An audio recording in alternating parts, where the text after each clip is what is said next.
I'm live. Alright, yeah, I don't know what's going on. This new YouTube live shit is annoying. Yeah, here we go. At least it's working now. God, it took me like 20 minutes to set up this fucking stream. How annoying is that? I don't know why they couldn't just keep it the old way. I don't know why, these website companies always do that shit, right? They keep making these changes when everything's fine. And it's like, get excited. There's a new change coming. Woohoo! And then it comes and you're like, what? This is completely unnecessary and useless. Like, why is this even here? Why make these changes that don't make any sense? Yeah, I gotta send out the link for this because it took me so long to set this up that I didn't even have a link ready for this.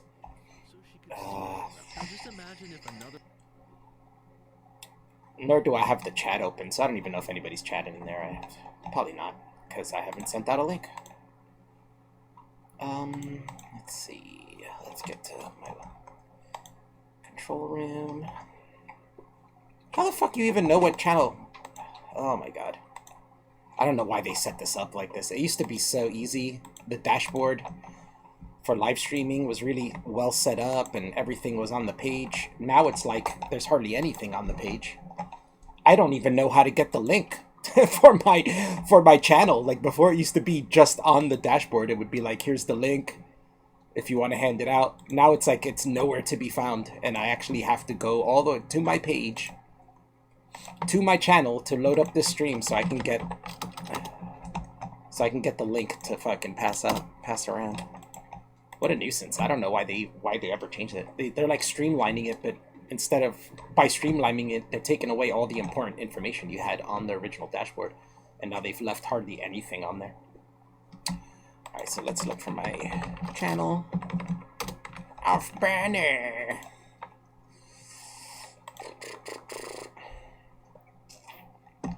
Okay. Oh, at least I got 6 people watching.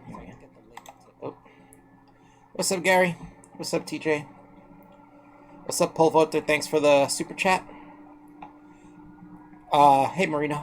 If you guys have any arguments against Yang and his policies, please put them in the chat. I'm gonna address them. I asked on Twitter. I got a few.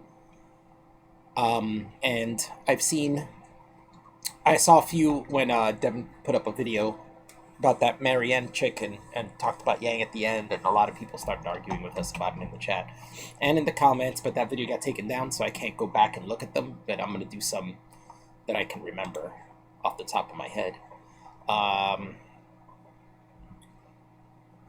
Alright, so I still have to pass out the link for this, so give me 1 second, guys. Bear with me.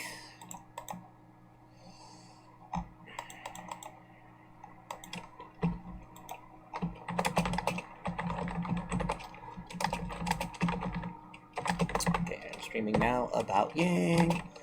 Let me stop by. Oh, maybe I'll put that. Stop by and give me arguments against his policies, or ask me to explain them more. Alright, the link is out. Toss it up in the Discord.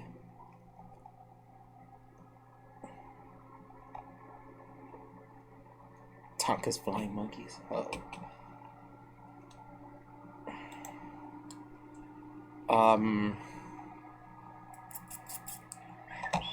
Okay, share your work. Sorry, guys. I would have done this all before I started streaming, but I couldn't even get the link for the stream until I started it, because the way YouTube has the live streaming set up now is really annoying. They took away a lot of stuff that would just be right on the main dashboard page, and they took it all away, and now the dashboard page hardly shows you anything. So I don't even know where you gotta click to get the link or anything anymore, but I had to just basically go to my own page, my own channel, and click on my live stream to see what was going on and to talk to you guys. Alright, so I've got stuff out. Let's see. So if you guys don't know who Andrew Yang is, he's running for president. He's a Democrat. His big policy that he's running on is UBI, which seems to be a big area of contention for people. I think most people who are having a problem with UBI, I think they don't fully understand what it is. And I don't blame them. It is kind of a strange concept. When I first heard it, I was like, but in the end, UBI is nothing new. It's been around for a long time. Other countries have done it. Other countries have tried in different ways. Alaska's been doing it. It's like I said, it's nothing new. Thomas Paine was supportive of it. The United States was very close to having UBI when Nixon was president. I can't remember what year it was, but it was like 68, 69 maybe.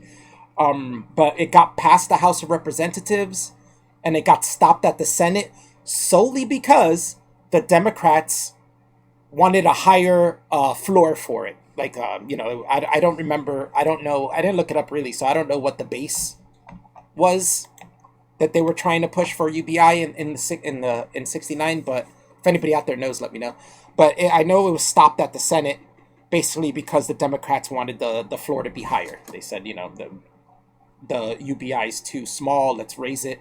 And it got stopped there. And instead of them going through the notions again, it just kind of disappeared after that and was never talked about again. So Thomas Paine was for it and pushed it a lot. A lot of the forefathers, original forefathers of America, were really for it. Most economists say it's the best thing for America. When they tried to pass it, when Nixon tried to pass it in the late 60s, early 70s, he came to that conclusion, tried to pass it because like the top 100 economists of the world were telling him, like, hey, yeah, UBI is the way to go. A lot of politicians were telling him, a lot of people who know about economics were telling him, hey, this is the way to go. We need UBI. It's going to help a lot of people. And that's why they pushed it. The only reason it didn't go through, like I said, was because of the Democrats wanting more money out of it, which is dumb. They should have started small and then later could try to push to raise it. That would have been a smarter way to do it. Instead, the way they do it just kind of killed it and it never went back around. So, ever since then, we've had this whole, fast forward a bit to the Nixon era, we've had this whole trickle-down economics thing. Corporations started taking over. We started giving them more rights. And UBI was completely forgotten by that point. And the system, what we got now, trickle-down economics, I mean, I was born into that. I guess I was born right before that. So I grew up with that concept that trickle-down economics was going to help us in the long run. It did not. We're still suffering from trickle-down economics. It's not helping at all. Nothing is trickling down. The richest people and the major corporations are figuring out ways to not let it trickle down and kind of hold on to that money and keep it. And that's why we're having such a disparity in economics right now, and it's not working very well. I'm not going to say it's not working at all, and we're suffering hard. It's still not that bad here, but I mean, it's not working, and it's slowly getting worse and worse, and disparities are getting worse and worse. I know if anybody in the chat has anything they would like me to discuss about Yang or explain, please let me know. I don't have a lot of time. I got a dog walk in about an hour, so yeah, that's all the time I have. I might be able to start another stream after that and continue this if I want, though. So it's not that big of a deal. I might not even keep this video up. I might think about taking it down and cutting out the stuff I talk about and making it into a video. We'll see. We'll see how it works. I will definitely give people credit for asking questions and stuff like that if you want me to. Let me check my Twitter, because I asked on Twitter if anybody had any things. Oh, one of the first ones I wanted to go through was when I was arguing with somebody on Devin's premiere of a video. One of the things somebody said, the very first thing somebody said about Yang was, and we were talking about UBI, was, who's going to pay for it? Honestly, that's a really silly question, because if you're going to talk about someone's policies, someone's program, you should look at the very first thing that someone's talking about. His major policy is UBI, and you don't know where you're going to try to talk against it and refute it without knowing where the money's coming from. That's the main thing about it. You should have looked it up. It's very simple. The first thing, every conversation he has about UBI, everything he's written about UBI, he talks about where the money comes from. How you not knowing that is ridiculous, and you wanting to argue against somebody without knowing where the money comes from is very ridiculous. Because, why even argue against something you know nothing about? Have you seen the mainstream boomer conservative arguments against UBI? Yeah, there's a lot of them. But Paul Volter, if you'd like to help, and you can put some of those arguments in here so I could talk about them, because I'm trying to collect some arguments here. The first one was, where does the money come from? For anybody who doesn't know, the money comes from a thing called VAT tax, which is what most European countries that have UBI do. It's an extra value added tax which goes on certain items. It's not going to be on every item, which is a big concern of people. Because people are like, oh, everybody's going to pay so much more money in sales tax and stuff like that. Yeah, we're going to pay a little more money on sales tax, but what's going to get, well, most of Europe does a 20% VAT tax on everything. Well, what Yang's UBI wants to do is do a 10% VAT tax on high luxury items, no VAT tax on necessities like, food and stuff like that, and a lower VAT tax for stuff that isn't as luxury but isn't fully a necessity, like maybe SUVs, because you have a family, you want to get an SUV.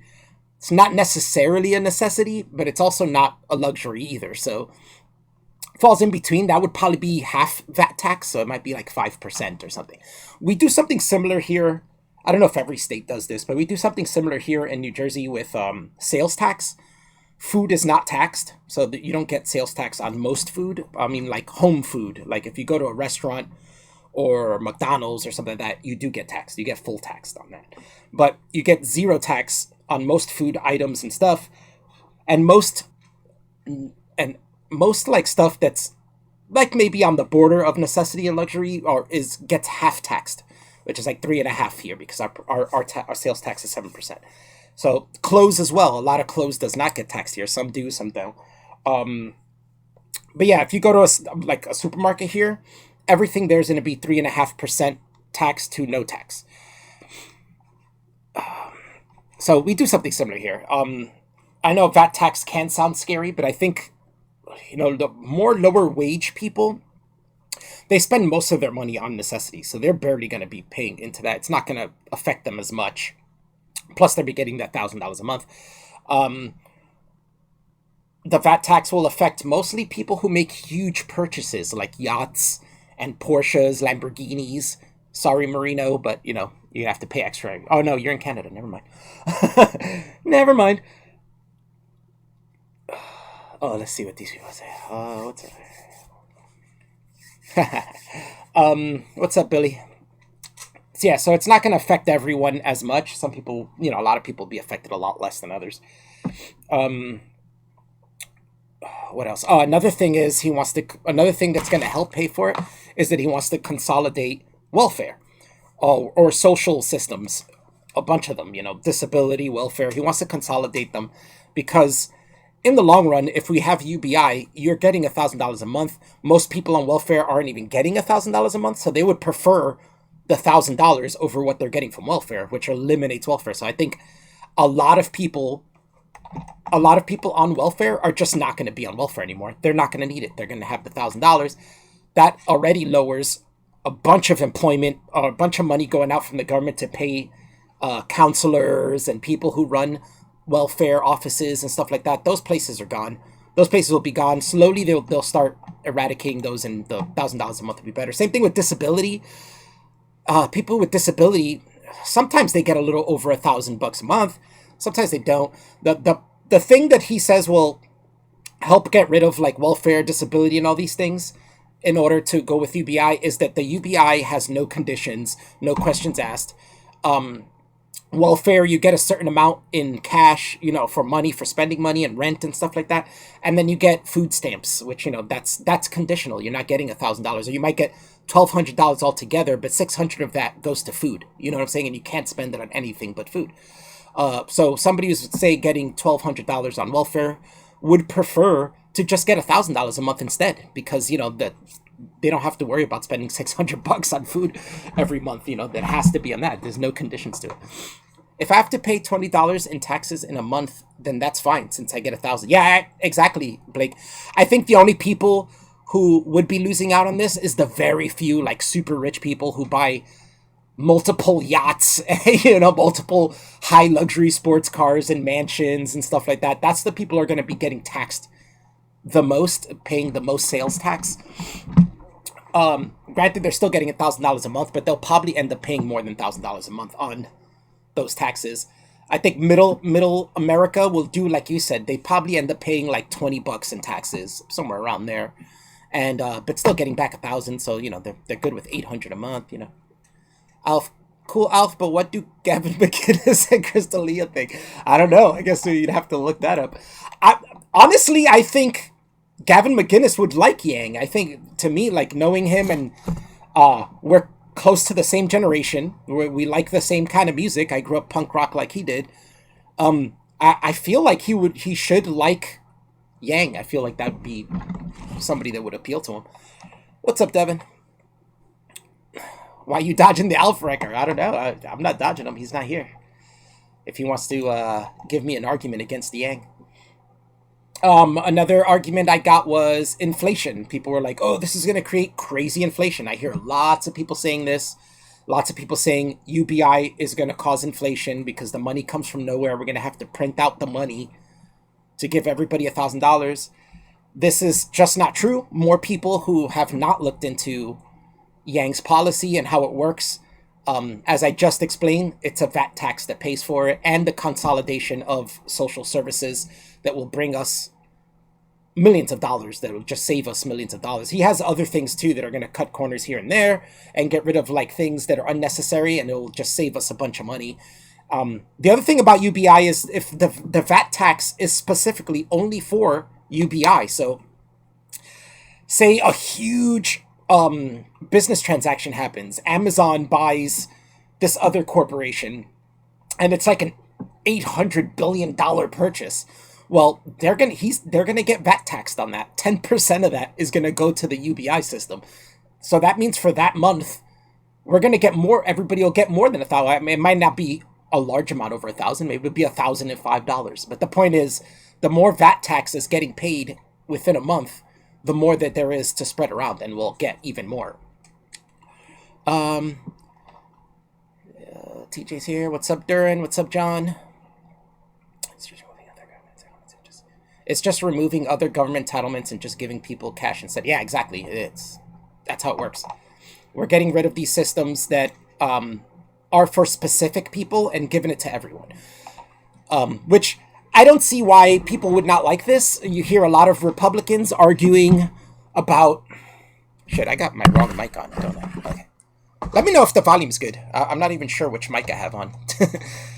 But we hear a lot of people arguing about welfare. A lot of people don't like it, and they're like, oh, these lazy people, blah, blah, blah, blah. Well, this is the way to get rid of welfare and the way to make things fair. Instead of just giving money to certain people, we're giving it to everyone. Everyone gets it.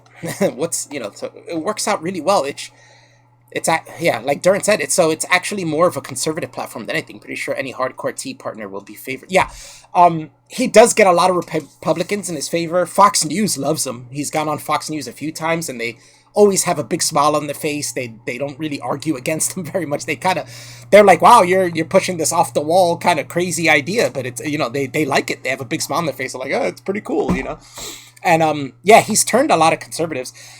My idea is that a lot of the conservatives that do like Yang are probably people who were not conservative before the Trump election.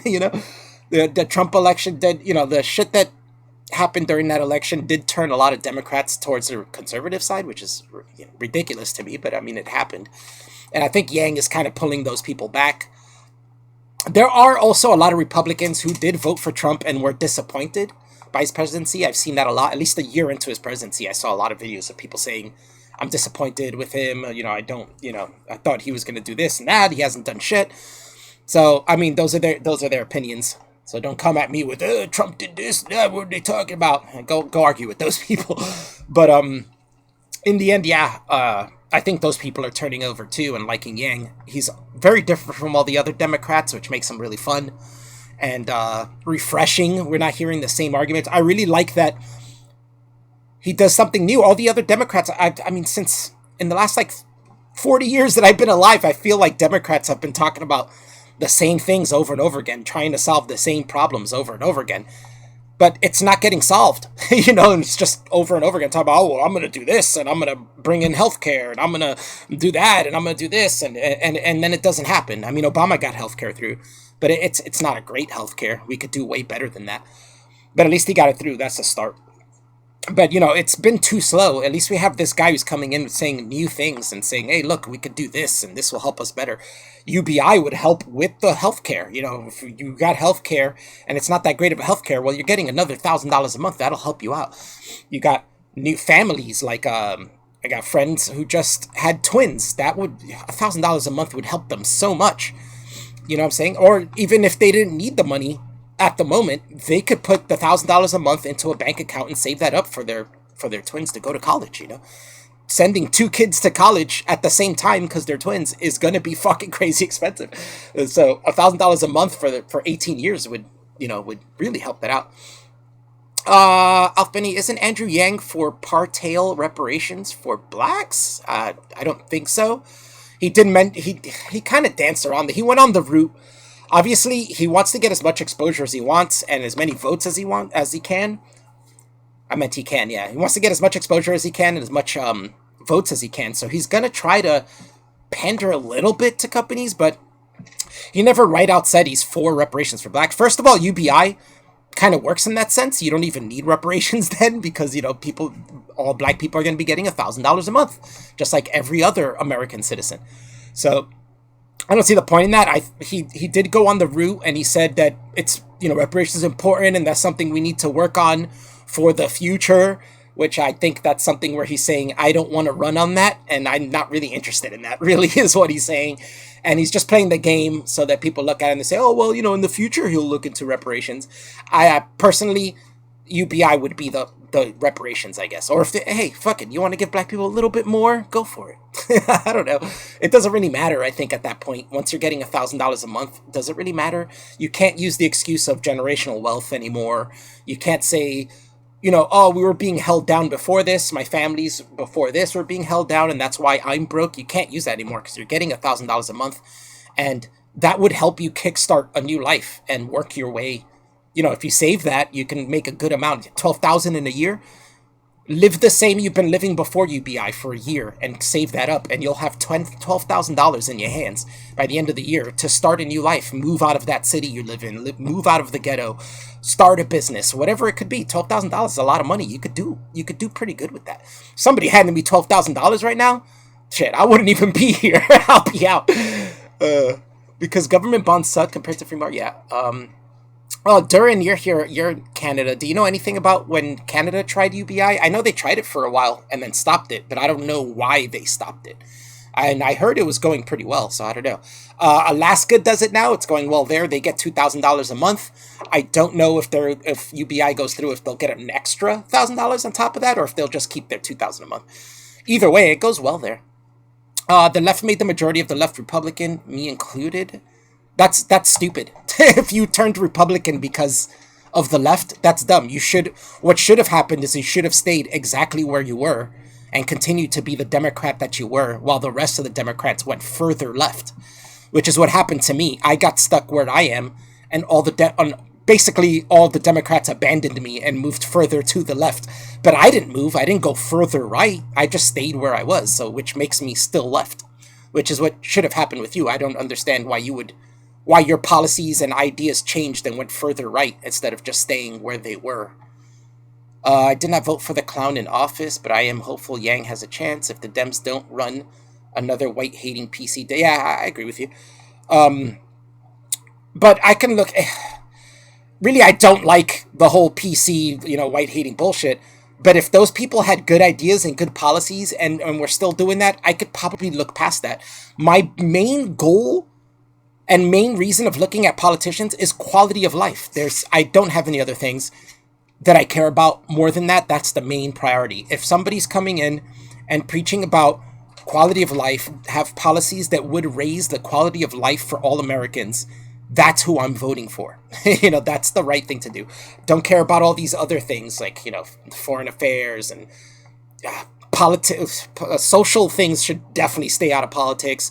Identity politics has no place in our in our government, in our politics. That's a social thing. That's people, that should be fixed within society, not through politics.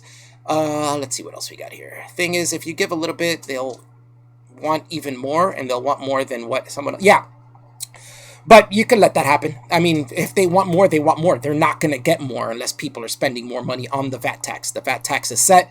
It's not going to, it won't change unless it really needs to.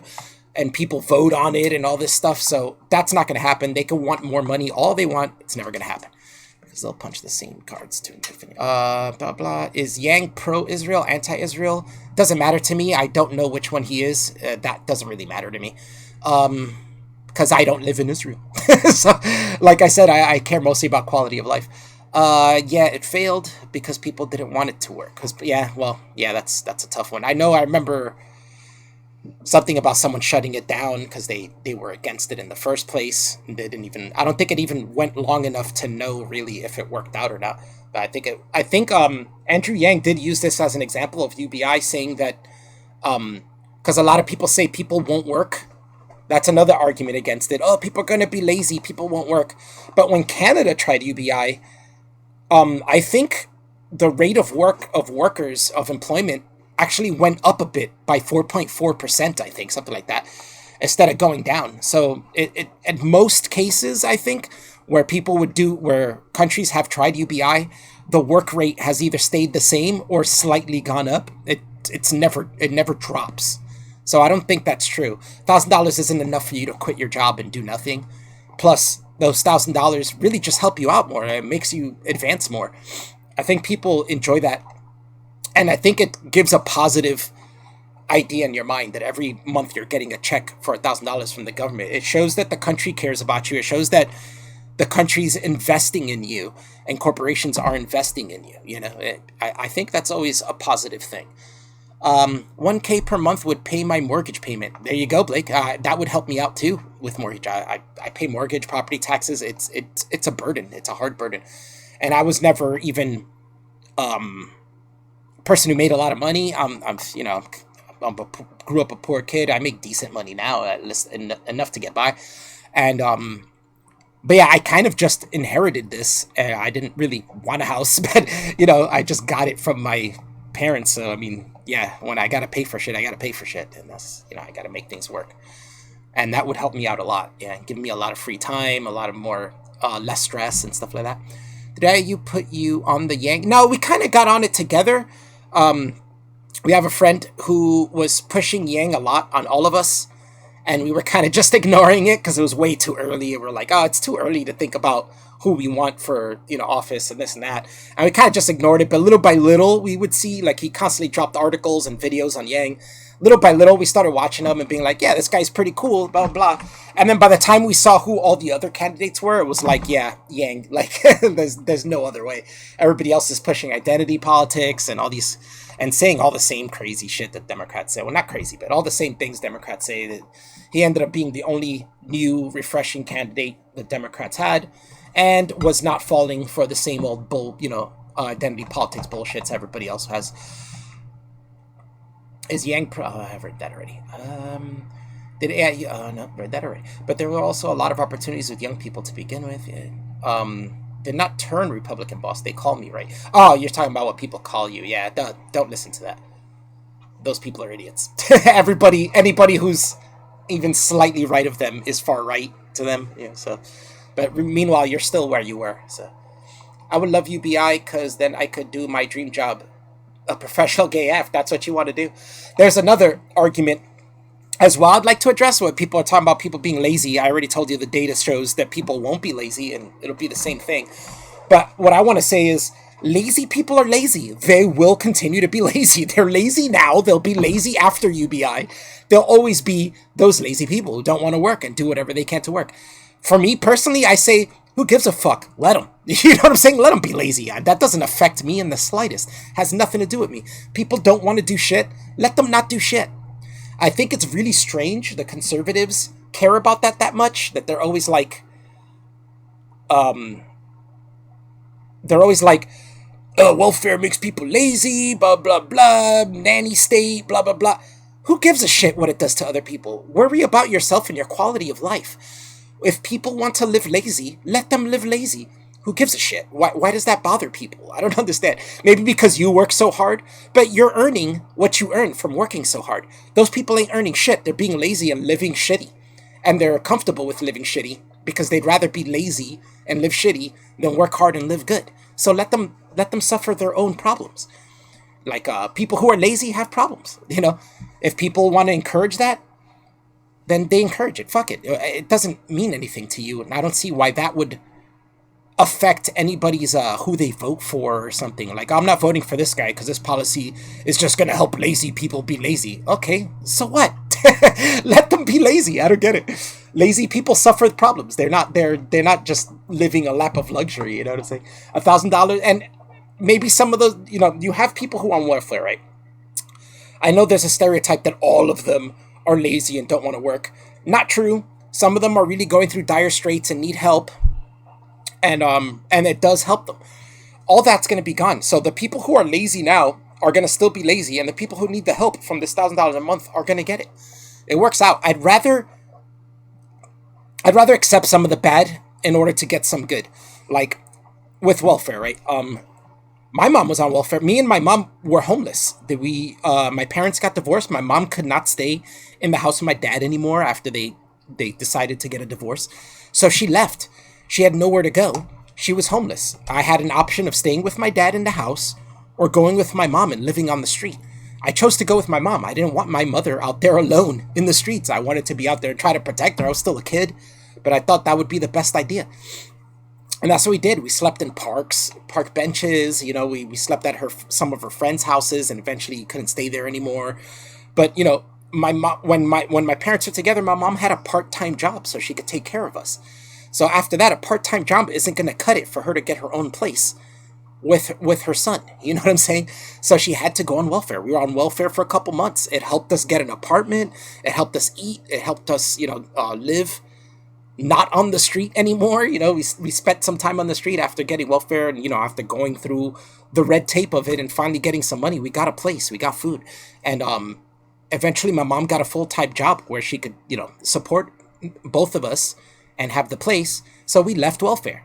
It's an example that welfare does help certain people get back on their feet. That's what it's for. It's great when you do that. But yeah, there's going to be some people taking advantage of it. I accept that. I accept that people are going to take advantage of it but I'd rather have it there to help people out instead. So, do you hate the Yang turds as much as AIU? What are you talking about, dude? I'm friends with AIU. He's a buddy of mine. Why would I hate him? And I don't know what a Yang turd is. I don't get it. What are you talking about, dude? Independent cog. Wouldn't corporations rigging the system to get lots of free money and lower taxes for themselves hurt society? Yes, it would. Wait, you asked the question and then answered it yourself? What? What kind of shit is that? I don't even know what you're talking about. Wouldn't corporations rigging the system to get lots of free money and lower taxes for themselves hurts? They do that now. I don't understand. The UBI that Yang wants to put in is an answer to them doing that, because Amazon and Google last year got away with paying zero taxes. So none of that money came back to Americans, even though they're making money off of Americans, off of America, and none of it came back to this country. They kept it all. So his response is this UBI will affect them too through VAT tax. If Amazon buys a company and it's like a $3 billion deal, 10% of that comes back to us. And we get that, through UBI, which makes absolute sense. Let's see what else you guys got. What is this podcast? It's not a podcast. Thunder Horse, that's that guy who tagged me on Twitter with no reference as to what he was saying. I have no idea. He was like, oh, so says the guy with the old show avatar and a gun. And I'm like, what is this in reference to? What did I say? Never responded. So, go eat a dick, I guess? I don't know. I don't know what you were talking about. Or explain yourself and then don't go eat a dick. But for now, go eat a dick. Michelle, I'm just joining in. Hi, all. Hi, Michelle. The Reagan welfare queen stigma is still around. When did it become un-American to help out? Yeah, I agree, Independent Cog. I don't know.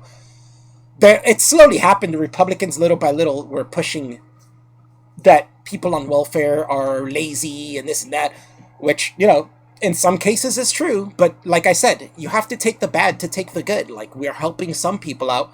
Sure, we have people taking advantage of it. Fuck those people. I wish they weren't. Maybe we can work the system so that it makes it harder for people to take advantage of it. That would make more sense, because welfare is there to have a safety net to help people bounce back up. But some people are taking advantage of it. That's true. But it does still help people up. Oh, Young Turk. Do you hate the Young Turk? Oh, man, that was such a typo that it fucked me up, Toasted Network. I'm glad you fixed that. And when do you hate the Yang turds as much as AIU, which makes it seem like I hate them both. But now he's saying Young Turks. Now I get it. Yeah, the Young Turks are horrible. They don't support Yang either. They kind of just ignore him. They have done a few things on him and talked about him, but they kind of do it in this tongue-in-cheek way. I don't think they like him. They're Bernie fans. They're going to keep pushing Bernie. Who said progressives turned all the leftists into Republicans? I don't know who said that. Oh, it's this guy, M.E. Church. But he explained himself afterwards. He didn't mean that they're literally Republicans. He's saying that the left got so progressive and so much further left that they look at people that are on the right to them as being all Republicans, as opposed to being like me. I'm a Democrat, but on Twitter I've been called far right, I've been called alt right, and all these things, and I'm like, all right, I'm a fucking Democrat. What are you talking about? I'm on the left. I've always been on the left. I've been on the left my entire life. My parents were Democrats. I'm a Democrat. So weird. Also, what's up, Islet? I have a medical condition and currently unable to work. I only get medicated. Yeah, exactly. UBI could help people from requiring... Yeah, it totally does. He also wants to give Medicare for all, but we'll get into that another time, probably. But yeah, that would be helpful for you and people like you, for sure, in the same position. Yeah, I explained Emmy Church. Paul Volter. Crowder's video is a little too painful for me to get through. After the snippets I've watched, I'm not even sure he disagrees with it. He did a video on Yang. If he did, I might make a video on that. Maybe I'll clip out some parts of that and make a video and commentate on it and see what he says. All right, let me get back on Twitter and see some of the more answers I got, or arguments. I seen this that was very weird. I'm not really sure what this guy means. This wasn't to me, though. This was somewhere else. Somebody posted this, and I saw it the other day, and I was like, huh? And it said, universal base income and automation are dangerous ideas. I don't see why. The means of production and labor, power is a commodity. What? It is sold and bought on the market. UBI, and specifically automation, UBI being the bribe for allowing automation, is total control of means of production? What? Like, that sounds insane to me. I don't even understand why UBI is a bribe for allowing automation. No, UBI is the answer to automation. Automation's coming regardless. No matter what you think, no matter what you want, automation's coming. Can Yang reduce the humidity in New York? Well, in New York, we can collect our money together, the $1,000 of UBI, and if we all save it, and I'm with you here because it's super humid over here on the other side of the river. We can all, well, we might be on the same side of the river, actually. We can all collect it, pool it up, and buy a giant fan island to float off in the Atlantic, blowing wind towards New York, the northeast. And yeah, that'll keep the humidity away. Neoliberals and centrists are too pro-corporate. Yeah, maybe. Yeah, let me go back. Sorry. Let me go back to questions. I don't have much more time. I don't know what I should do. I don't know. What do you guys think? I should take an intermission, and when I come back from the dog walk, I can continue? I don't know. Maybe I should have waited till after to start this, but that's what I had to do. Let's see. I did get one here. Okay, Mill Kane. I'm not sure who he is, but he left a thing here. He's just devil's advocating. He actually likes Yang, but I asked for arguments, so he left me one. Yang is a centrist who appeases the right wing. I don't know if that's really an argument. That's kind of a good thing. That's kind of what I like about Yang, is that people on the right and left both like him. Yang is weak on foreign policy. 100% true. He does not have much in the way of foreign policy. I know that's the downer for a lot of people. For me personally, though, I don't care about foreign policy. Like I said before, my main priority is quality of life. Once we have quality of life here high and good, and then everybody's satisfied, then I would care more about foreign policy, and then I wouldn't care. Then when politicians come up, I'd be like, oh, you're trying to raise quality of life more. We're pretty optimized on that. Let's look at other things now. Let's go towards foreign policy. But for right now, I'm not concerned about foreign policy. I care way more about quality of life in the United States. Yang has no mainstream capability. Totally true. And is a fringe candidate. Yeah, those are true. But we can't discount those because that's kind of what happened with Trump, right? Trump had no former experience as a politician. He didn't have much credibility either as a politician, right? And it's kind of a joke. I think everybody thought it was kind of a joke until he won. And then it was like, whoa, this ain't a joke. So, yeah, it could be the same thing this time around. So, yeah, most of those things, like I said, a lot of things are going to be personal preference. My preference is not foreign politics. I just don't care. At least right now, I don't care. I think, there's way more important things to me than foreign policy right now. Let's see what else I got here. Yeah, Stone, the Mexican guy, says his universal base income isn't exactly possible, which isn't true. It's totally possible. UBI has worked in other countries. It's working on Alaska right now. So we know it's possible. I explained how it worked earlier, too. So we know it doesn't raise inflation. We know it doesn't... we know who's going to pay for it is basically everybody. And he said it only appeals to lazy people and millennials. That's not true. A lot of older people like him. A lot of older people are pushing him. I'm a Gen Xer myself. So's Devin. He's for him. Most of the people we hang around and talk to like Yang, and a lot of them are Gen Xers. Islet, right? Yeah, you like him too. So, I don't know. Most people I know that like him are Gen Xers, and most people I know who don't like him are millennials. So I think that's kind of backwards. Not sure, though. I haven't done the polls. I haven't done the numbers. Stone Mexican guy might be right. But appeals to lazy people, I don't see why. I think Bernie appears more to lazy people. I think for most people, I think if you put in front of them these two policies, Bernie's $15 an hour minimum wage and and Yang's UBI, $1,000 a month, I think a lot of people, especially like people don't think very much, and a lot of people who are lazy, like this guy says, not that lazy matters to me. If people want to be lazy, if it appeals to lazy people, let it. Good, that's an extra vote. They might be too lazy to go vote anyway, but good, that's an extra vote. Fuck them. But I think if you waive the $15 an hour minimum wage in front of them and Yang's UBI, $1,000 a month in front of them, they would go for the $15 an hour minimum wage. I mean, they have to work, but that on the surface, $15 minimum wage looks like you're getting more money. It's not true. You get the same amount of money, was $1,000 a month plus the wage what it is now. You'd get about $18,000 a year, but with the $12,000 added on from UBI, you'd get $30,000, and $15 an hour minimum wage is about $30,000 a year. So you come out with either way, you're making $30,000 a year. The difference here being UBI is not taxed, so that $12,000 you're getting out of the $30,000 a year is not being taxed. You're being taxed only for the $18,000 you made that year. Whereas with $15 an hour minimum wage, you're gonna be taxed for the entire $30,000. So you really end up with more money. You really end up saving more money, and you're better off with UBI. UBI is far superior than raising the minimum wage to $15 an hour. Which again, another downfall of $15 minimum wage is that small businesses can't afford that. They can't afford to have enough employees, for the store if they got to pay them $15 an hour. It's not beneficial to them. And so UBI is far superior to that. He's a secret gun grabbing commie.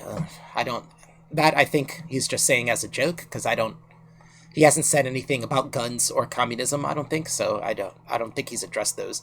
And I don't think it's a priority for him. I think he's cares more about UBI, because I think his point is giving people $1,000 a month will relieve the stress of daily life, will not have struggles and stuff like that. And yeah, it's not going to just get rid of gun crime, but it might lower it a bit as people are more calm, less stressed out about money and stuff. And anybody who was going to commit a crime for money because they're desperate would probably not. So yeah, it would drop some of it, and then then if whatever the problem continues after that, then we can discuss that and figure something else about that. But I think his initial start will be to get stress off people and make quality of life better, so people will want to kill each other or rob less. I mean, it may not work to a huge degree, but any drop is a good drop. If we could just drop it by 1% because of this, it's better. Then quality of life has gone up. Will says UBI in US will just increase drug use, and most people make shit art no one buys. They're not as creative as Yang thinks.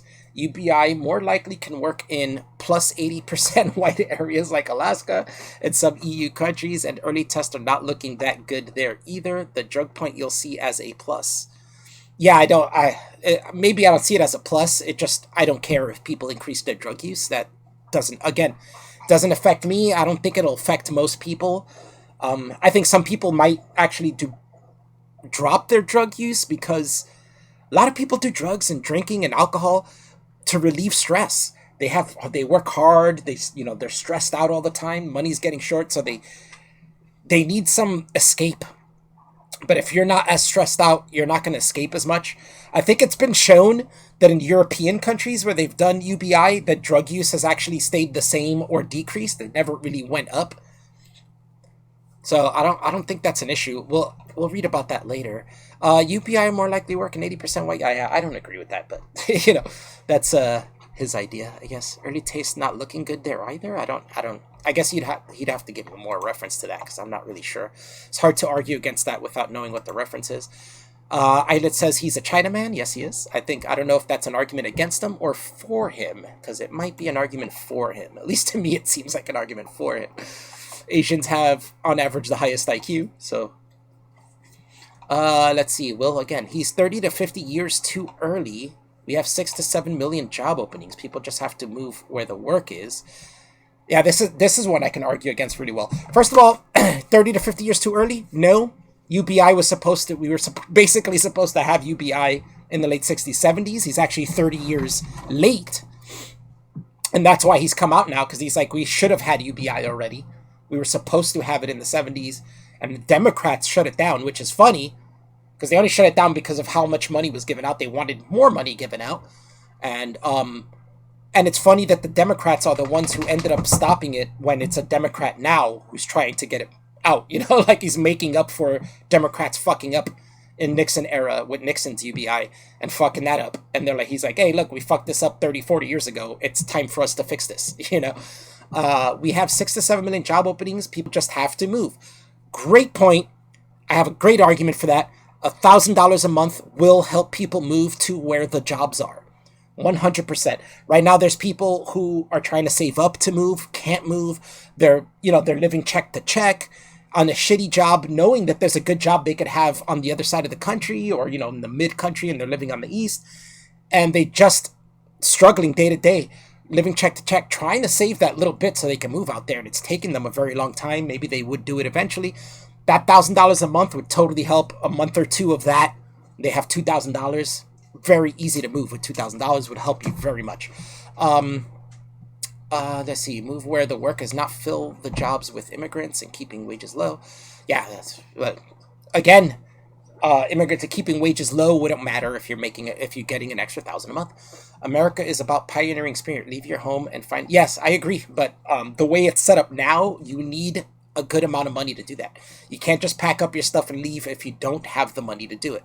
So $1,000 a month would totally help somebody do that.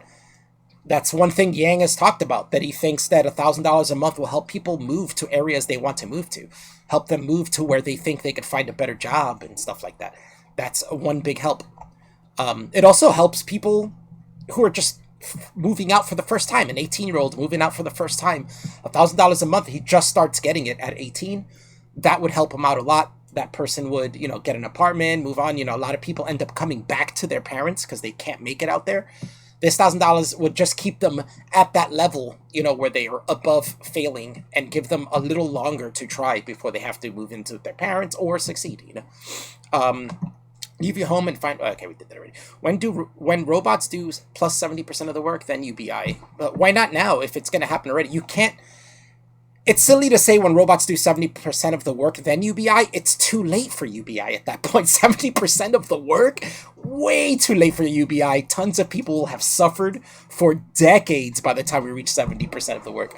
Self-driving trucks are still years away. Yeah, that's UBI isn't for when we have self-driving trucks. It's for before we have self-driving. If we wait till we have self-driving trucks to do UBI, it's too late. Those people will have suffered for a long time. Some of them will have committed suicide. Some of them will be on welfare. Some will be out on the street becoming homeless crack addicts. Too late. They will run over a kid and set it back. Yeah. We also need fusion. I don't know what that is. Fusion plus self-driving trucks. I'm not sure what he means by that. Then UBI or whatever. Yeah, I think Will's a little not understanding why UBI. You need UBI before people lose jobs. I think he's thinking, oh, let's wait till like 70% of the people in the country are unemployed, and then we'll do UBI. That's too late by that point. The point is for people to smoothly transition from one job to another without having to fall between the cracks. There is not enough information out there that can prove that UBI will not be a complete disaster. Yang is betting trillions on a hypothesis. He's not, though. Plus, he'll never be able to implement such a plan within one term, and after he loses re-election, the next guy will cancel it immediately. That depends. There is a decent amount of information out there. If you look at the data, UBI has done well in most places where it's been implemented.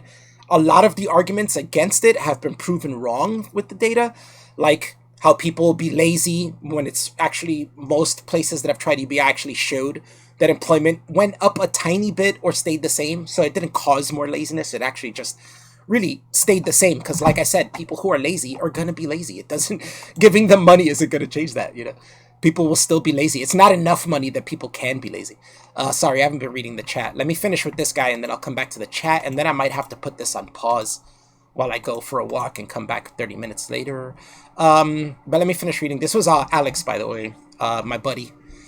Airflakes Alex. Nice dude. Nice kid. Kind of young, though, but he's a nice kid.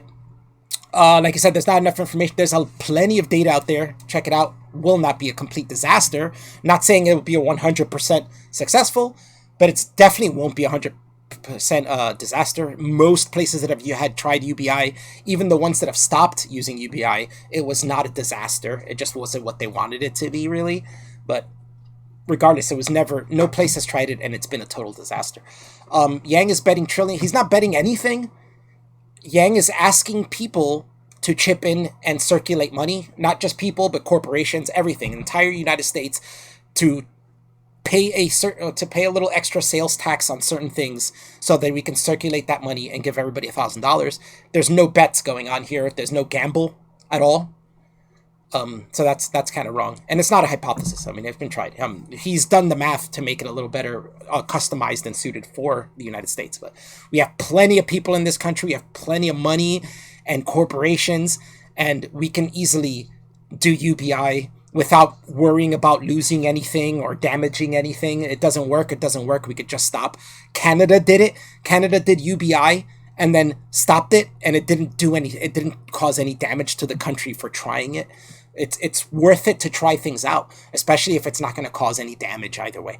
Plus, he'll never be able to implement such a plan within one term. That's a possible. I mean, he can, maybe not. But like I said, it's been tried before in the United States, and it could have been passed in one term if it passed the Senate. And like I said, the only reason it lost was for some stupid shit because they actually wanted more money for the bottom. And Democrats actually fucked it up for asking for more money. They should have started with that little bit of money and slowly, and then raised it later. But no, it's really stupid. After he loses re-election, the next guy will cancel it, possibly. But it's also possible for a president to put things on permanently. He could just sign an executive order. He could try to push it through to make an amendment in the Constitution, so it's constitutional and would not be very easy for anybody to take away. There's ways around that in the United States. So I mean, I'm not too worried about another president coming in and taking it away. But I think if another president comes in and takes it away, and if he implements UBI and it works and people's quality of life gets better and most people like it, nobody's going to vote for the president who's going to take that away. And if that president does take it away, people will be pissed because it will be something that everybody saw worked, you know. Last one from Will. I like that he was staying out of woke politics for the most part, even shockingly showed concern for white people as a group and their suicide rates, but he bitched out when he talked about gun control and the dangers of whites with guns killing with more. I don't think he bitched out on that. I think it makes sense. If people are disenfranchised and the things are going the way they continue to go with people attacking white people, yeah, it's going to get dangerous. It has been. We're seeing it. We're seeing it happen. What he's saying, we've seen happen. So I've seen a lot of people complaining about that, saying, oh, he's throwing white people on the bus. That's not what he's doing. He's talking realistically. He's saying if we keep pushing down white people, keep giving other races jobs to white people, Asians are the most successful.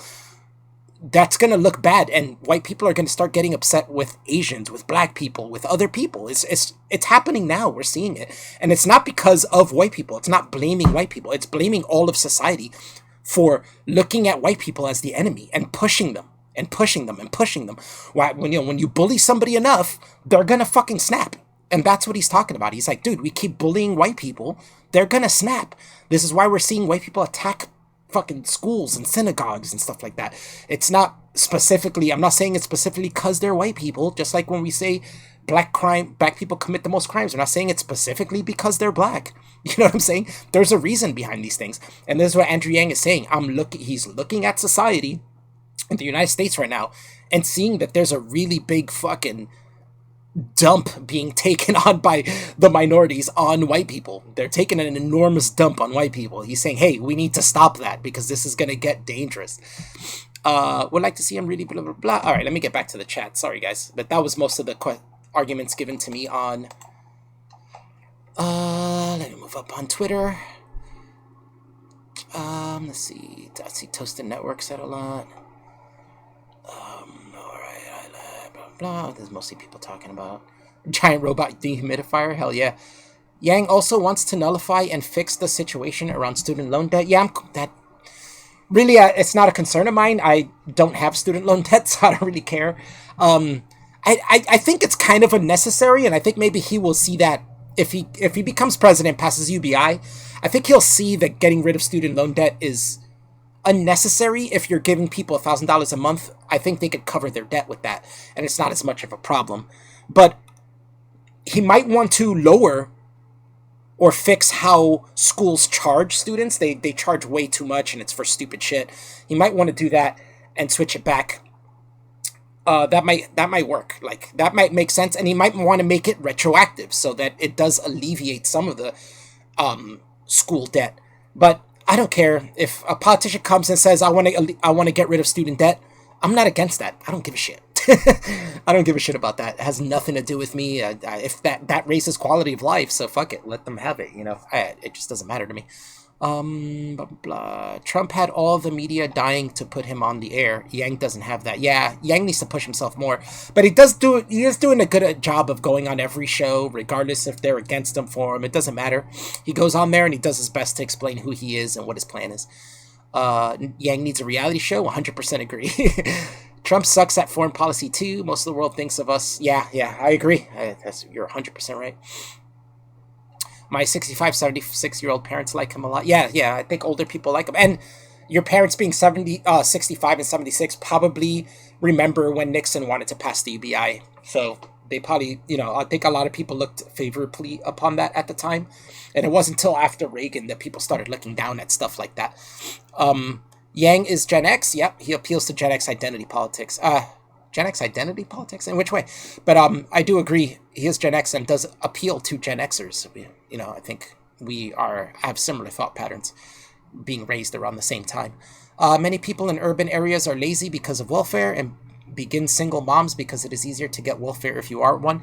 Right, but where that kind of fucks it up for them is, well, people stay on welfare or try to rig welfare and they have kids and get money. But if you think about it, people stay on welfare sometimes because if you get a part-time job, which still leaves you open to take care of your kids, and you make a certain amount at that part-time job, you end up making less than you would have made on welfare.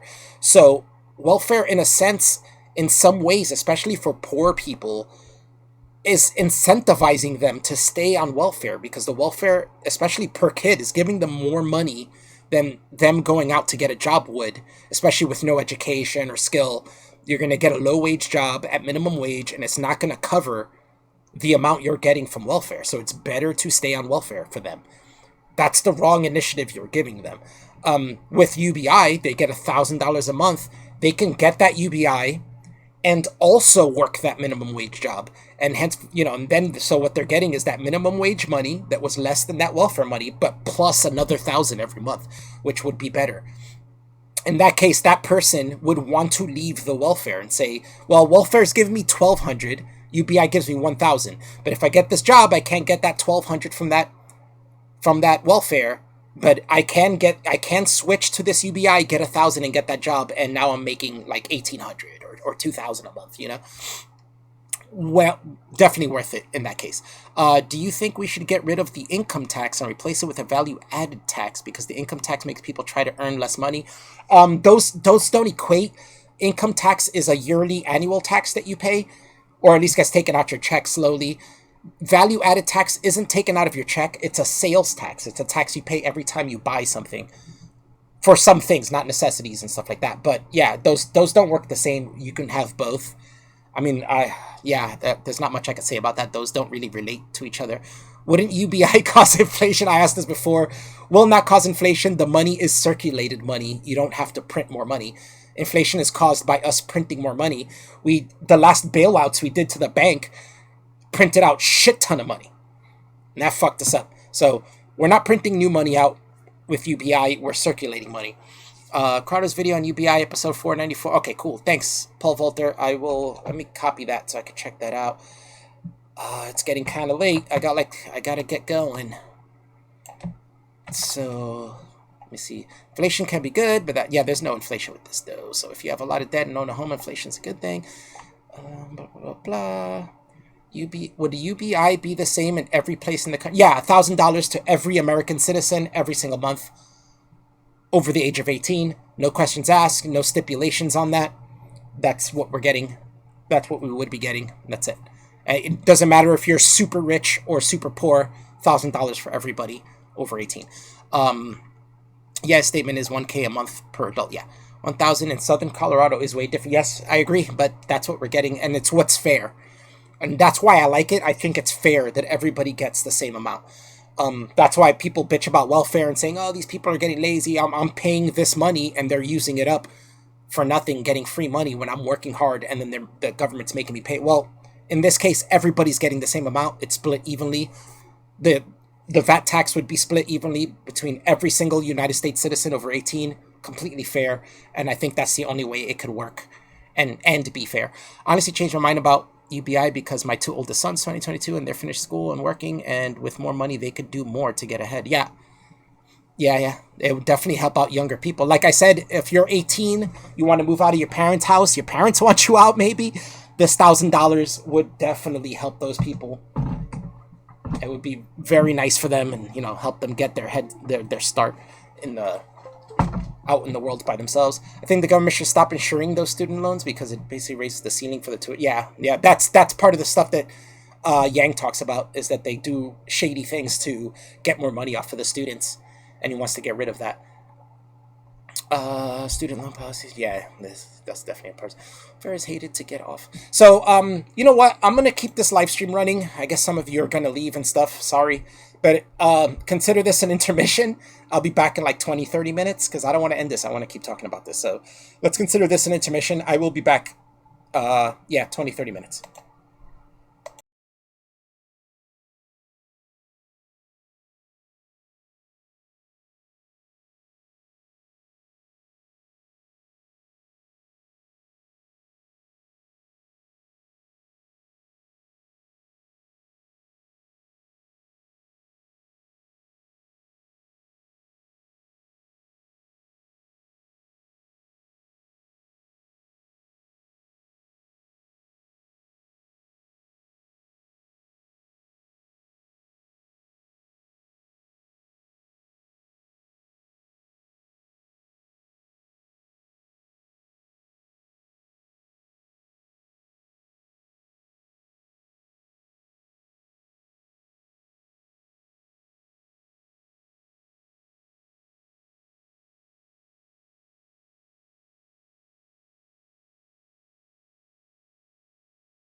Ooh, holy crap, I am back. What's up, guys?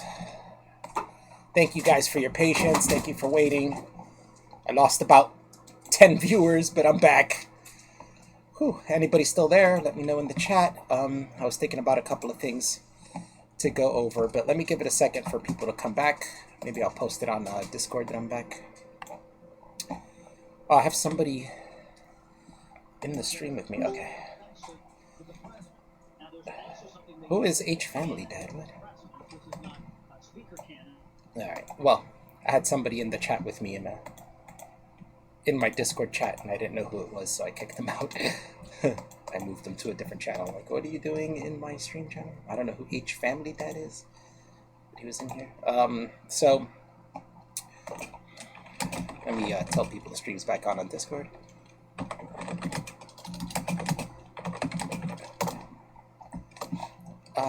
Who else is in here?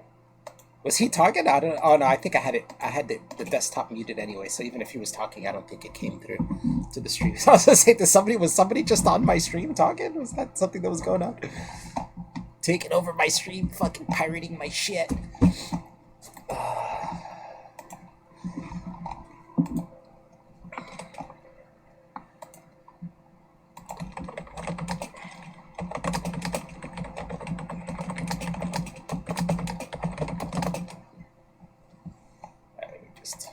Just tweeting out that I was on intermission. Thanks, Darren. I was thinking about yesterday. There was an other argument I was having before Devin's video where these people kept saying, one guy was saying, "Oh, it's going to cause inflation." I already went over why it wouldn't. Another guy was saying, "Oh, who's going to pay for it?" So I tried to explain it to him. It's hard to know whether people are just fucking idiots and you have to explain it to them in like baby terms, or if they're just fucking with you, because sometimes you'll explain it in very simple terms. You think you're speaking clearly, and they still don't get it. So like I explained, he said, "Who's going to pay for it?" So I basically said, all of us. It's an extra sales tax we're going to have on certain items, not on every item, on luxury items. Sorry, I got some Inca Cola, the taste of Peru. If you've never had Inca Cola, look it up. I think Coca-Cola distributes it in the U.S. But it is a drink from Peru. It's a golden cola. It's very tasty. Kind of tastes like bubblegum to me. It's really nice. Carbonated, cold. But yeah, so then afterwards he said, after I explained to him VAT tax and they were all going to pay for it, basically, he said, "So we're all going to pay $1,000 and then get $1,000 back?" And, at that point, it's like, why even argue with somebody like that? Like, this guy's either mentally retarded or I don't know.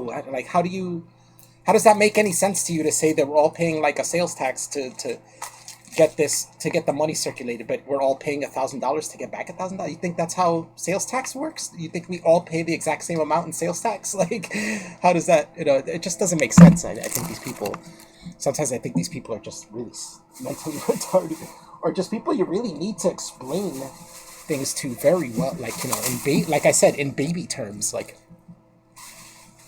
And I had to explain that to him. Like, you'd think it'd be obvious if I said that we're paying like a certain sales tax on certain items. It would be obvious that we're not all paying the same amount. But yeah, he kind of like took it in a dumb route. And so I say, I don't know if it's the truth or not. I don't know if that's just him just trying to piss me off. But at that point, I was like, I'm not going to argue anymore. And funny enough, when you say that and you're like, God, that's stupid, I'm not arguing. They're like, oh, see, you can't explain yourself, so you had to do insults. Like, what? No. Go look it up. I'm not here to argue with people and explain shit to people. I was there to watch a video Devin made. Like, what the fuck? Like, how is that my responsibility to explain shit to you during a video that doesn't even have to do with that? Well, I didn't even know it had to do with that until the very end when he brought up Yang.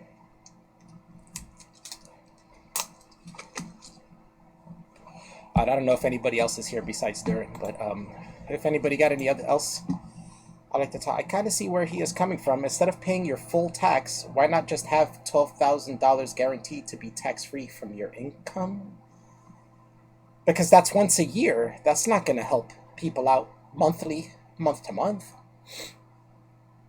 Instead of paying your full tax. I mean, low-income people barely even pay taxes. So, I mean, you could say you could just not take $12,000, but low-income people don't even give the government $12,000. It's not even that much. The government would have to give you a certain amount of that because people don't even make that much for that to be taken out. Like, I think if you make less than 12,000 a year, you don't even have to pay tax. You don't even have to report it. I think you don't even do it. So basically that's already happening because I think if you make under 12,000, you don't get taxed. So basically that's already happening. But in the end, you're getting $1,000 a month is better than getting $12,000 a year. I don't know if I think that makes sense because I think people need more help in the short term than the long term. You can always request your employer to not take as much taxes of your checks. No, you can't. You can't. That's government stuff. That's not your employer who takes taxes off your checks. That's the government that takes taxes off your checks. At least in the U.S. I don't know. Canada might do it differently. Employers don't regulate how much is being taken off your checks. If you want less to be taken off your checks, you have to appeal to the government and tell them you have a child or you have a reason why they should be taking off less off your checks each one. How is the money recovered when it goes to a black market or when someone sends it to their families in other countries? That I don't think that matters. Why would that matter? I'm not sure. I'm not sure why that matters. Regardless, you have to pay back into the VAT tax if you want to buy things, especially if you want to buy higher end things, luxury items. So that would end up going back into the UBI. If you send your money to your families, that it's the same thing that happens now. It won't make any difference to what happens now when people send money to their families. It doesn't change anything. Or you spend it in the black market. Well, if you spend in the black market here in the U.S., that money's still going to be circulated because you're giving it to somebody who's going to go end up using it outside of the black market at some point. And that'll go right back into the UBI. But people who send it to their families, that doesn't really matter outside of the country. It's, like I said, it's the same thing that happens here. Those people receiving that $1,000 and sending it to their family, they are still spending money to live within the United States. If they're not using that $1,000, they're just going to have to use the money that they're working for. So either way, that money's going to be circulated. The circulation is through the VAT tax. It's not through you getting $1,000 and spending $1,000. That's not how it works. It's a VAT tax. You could spend more than $1,000 on it. You could spend less than $1,000 on it. There's so many people in this country. It doesn't matter if people didn't circulate that $1,000. If it's most of this money is going to come from corporations and consolidation of social programs and stuff.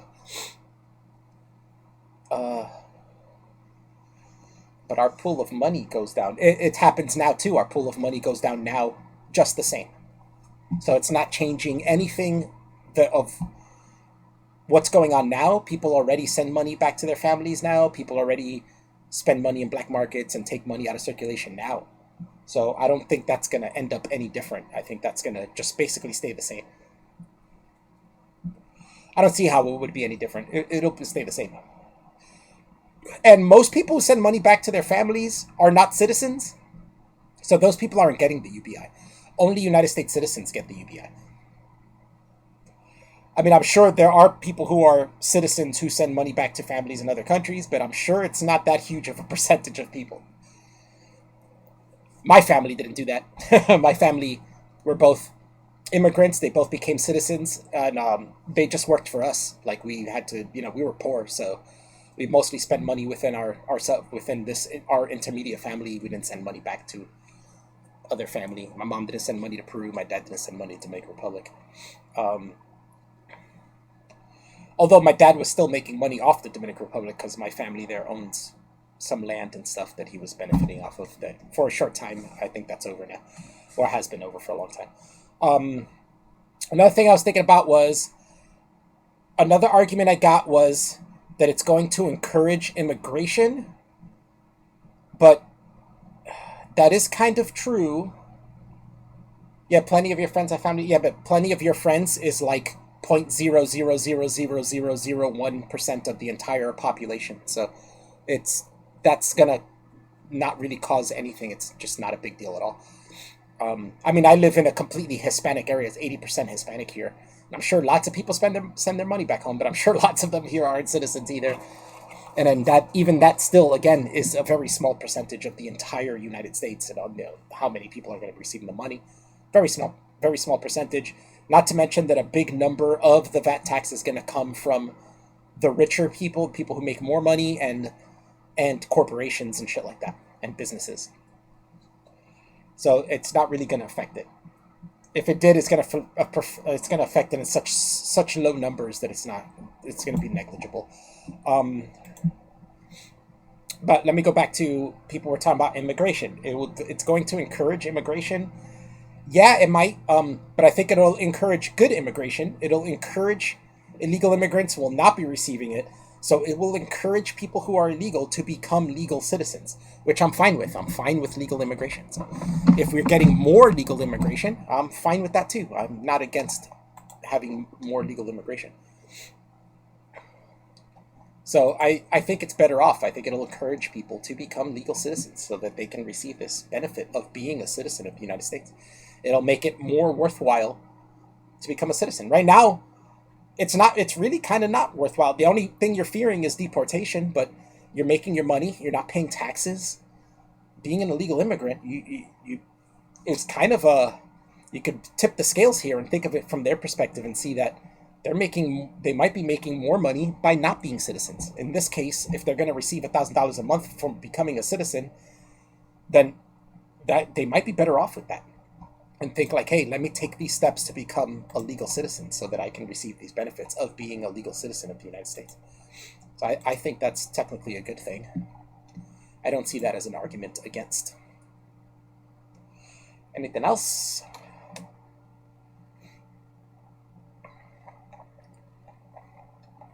No, yes, no. Oh, I got a dislike, maybe because my video is quiet. Oh shit, I forgot to tweet out that I was back. Stupid.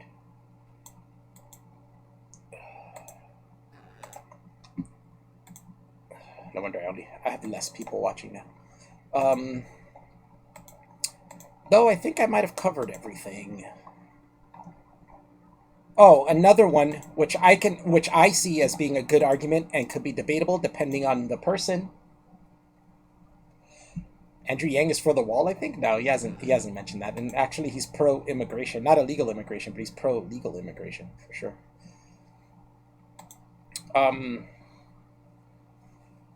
What was I just gonna say? That heat from outside has mushed my brain.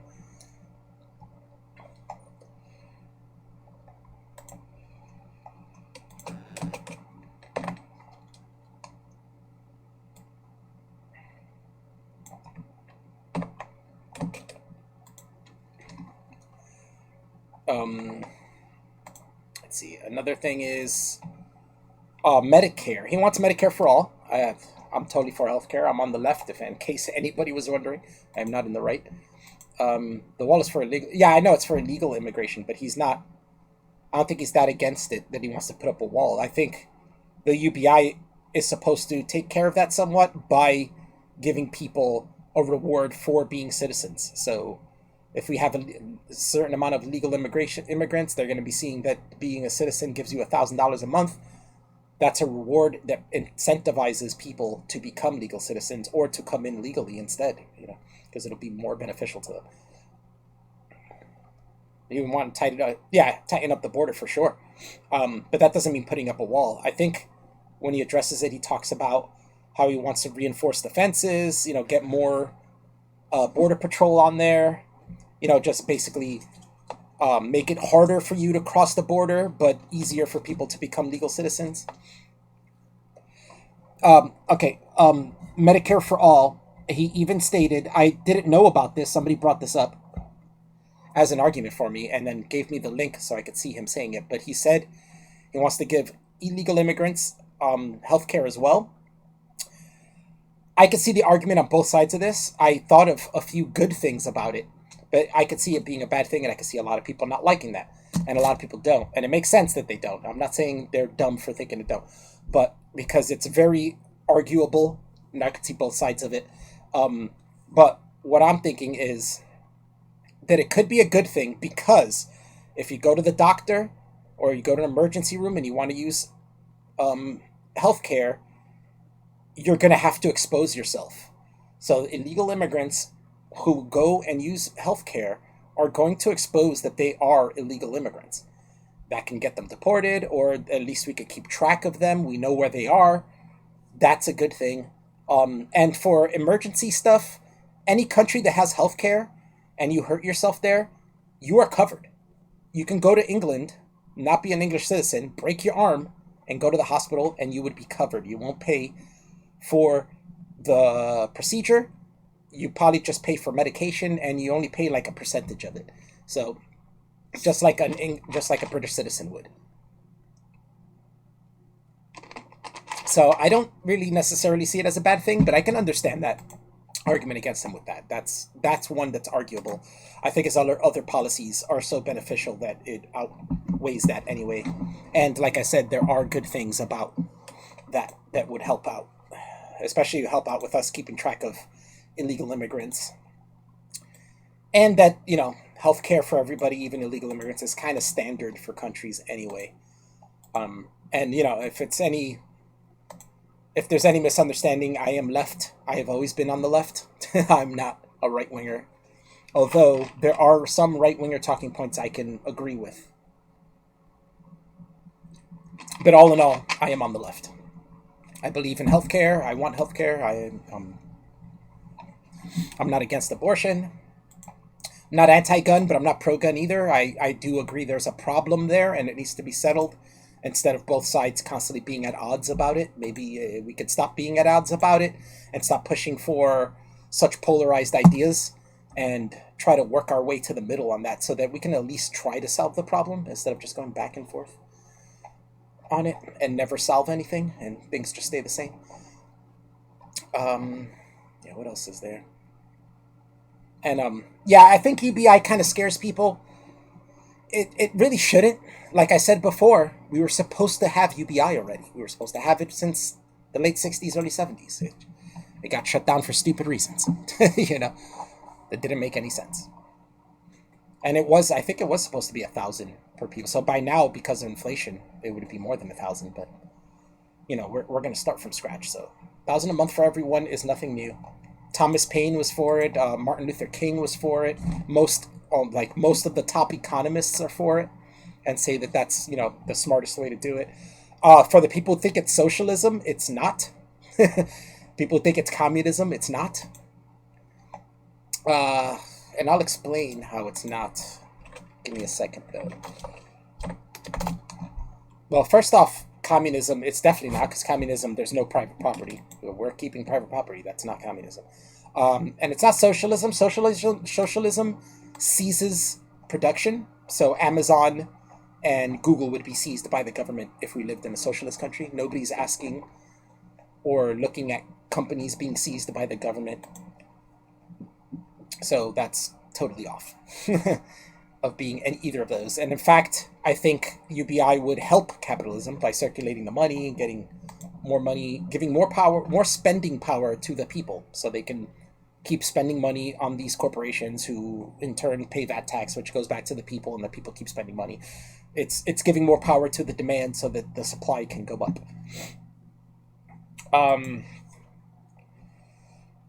What else is there? Oh yeah, evidence to support UBI. Here's 3. Right. A lot of people are afraid that people who get cash will waste their money on drugs and alcohol, or stop working, or have more kids. But in fact, in the data out there shows that these behaviors are actually reduced. Since 1998, there have been a total of 461 research papers published on the topic. If you go on Yang's website, you can view them there. He shows all the 461 research papers on it. In the last 50 years, there have been more than 30 cash transfer programs studied. Here are a few. The Mincome experiment in Manitoba, Canada, actually reduced hospitalization, and there was no reduction in work hours. So people still worked the same amount, and people went to the hospital less. And not because they couldn't afford it, because they could, but because they were less stressed, they were doing less risky things, they were, drinking less, they had less stress on them. It worked. Big pilot project in Namibia It reduced crime, it reduced school dropouts, and it improved health. Give directly in Kenya, increased assets and nutrition, and there was no change in drugs or violence. So that stayed the same, regardless of giving people more money. You'd want it to drop, but at least it stayed the same. So you can't say that drugs will go up and crime is going to go up. That didn't happen. So I mean, we have data showing that UBI and giving people money works. That, well, at least, and at least if it didn't work, it at least stayed the same and didn't really affect the things that people are saying it will affect. I don't know if it's the same for the United States, but I think, I mean, if it worked in Canada at some point, I don't see why it wouldn't work here. Um, yeah, it says right here, in the 1960s, Martin Luther King Jr. gave his support alongside over 1,000 economists from over 125 universities who signed a letter to President Nixon requesting income guarantees, which is why Nixon tried to pass it. The idea of a guaranteed income floor was pushed into a bill under President Nixon in 1970, where it passed the House of Representatives. It died in the Senate because Democrats sought a higher guaranteed income.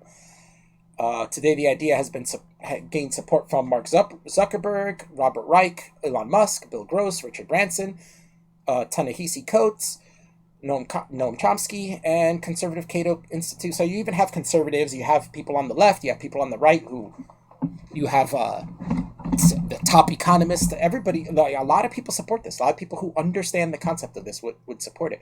It's not a new idea. It's old. We just never got it to go through. Here's some quotes from people. Martin Luther King Jr. said in 1967, "I am now convinced that the simplest approach will prove to be the most effective. The solution to poverty is to abolish it directly by a now widely discussed measure, the guaranteed income." Richard Nixon said in 1969, "What I am proposing is that the federal government build a foundation under the income of every American family that cannot care for itself and wherever in America that family may live." Milton Friedman, who is a Nobel Prize-winning economist, said in 1980, "We should replace the ragbag of specific welfare programs with a single and simple, I guess it works, comprehensive program of income supplements and cash, a negative income tax, which would be more effectively and humanely what our present welfare system does so inefficiently and inhumanely." Correct. Welfare now is a terrible system. It does not work well. It's keeping, like I explained this before, it's keeping people on welfare. It's incentivizing people to stay on welfare because most people on welfare are low skill workers. They get a job. That job makes them, once they get a job, they can't stay on the welfare. So they're making less money from that job than they were receiving from welfare. It incentivizes them to stay on welfare because they're getting more money from it. UBI, they can work under UBI and still receive UBIs. That incentivizes them to go get a job. And how long did these programs run? I don't know. You'd have to look it up. Some of them are still going, some of them are not.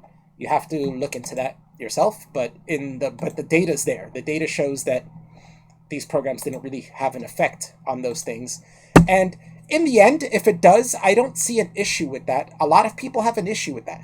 I hear conservatives say that a lot. I don't know why people are so concerned with people not working and being lazy. As of now, without UBI, only 64% of young people are working. What are the other rest of them doing? There's so much more. It's not going to get worse, I don't think. And even if it did, the money's still circulating, so we're still all right. And people can get by. But those people have to buy things anyway, and they have to spend their money, which will feed back into it. So I don't see a problem with that. I don't care that people are being lazy. Let them be lazy. Who gives a shit? How does that affect me? It doesn't affect me at all, except for me to be like, it's not fair. I'm working hard, and they're not. Well, it is fair because I'm working hard and I'm getting the fruits of my labor where they're not. So it doesn't make a difference. And if we're all receiving the 1,000, it basically evens us all out. So it doesn't really make a difference. I have a feeling that Donald Trump will put in a UBI if Andrew Yang is a top contender. That might be true. If Donald Trump wants to put in a UBI and he has a good system for it that makes sense, I would be for that. I don't know if I'd vote for him because I still don't like him in other ways. But yeah, if it's a good program, I would be for that. I wouldn't be against it just because Donald Trump is doing it. Who else said it? Bernie Sanders, which is funny because he's not pushing UBI. But in 2014, he said, "In my view, every American is entitled to at least a minimum standard of living.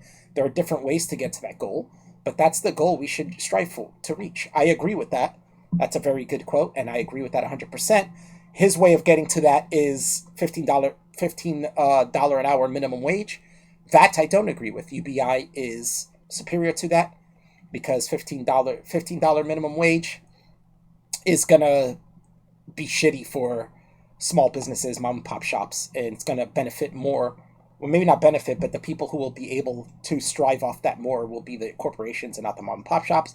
UBI fixes that and is superior to that because not only will people have more money instead of having a higher minimum wage, but mom and pop shops will be able to afford that, as well as the people at the mom and pop shops getting $1,000 each, from the owner to, the managers to the employees. Barack Obama said, "As AI gets further incorporated and the society potentially gets wealthier, the link between production and distribution, how much you work and how much you make, gets further and further attenuated. We'll be debating unconditional free money for over the next 10 to 20 years." Well, he's predicting that because we're doing it now because of Andrew Yang. If Andrew Yang wasn't running, we wouldn't be discussing this now. And it's good that, Barack Obama basically predicted it in less than 10 to 20 years. It's because we're discussing it now 3 years later. So good on Yang, at least, for giving us this conversation and having people discuss this.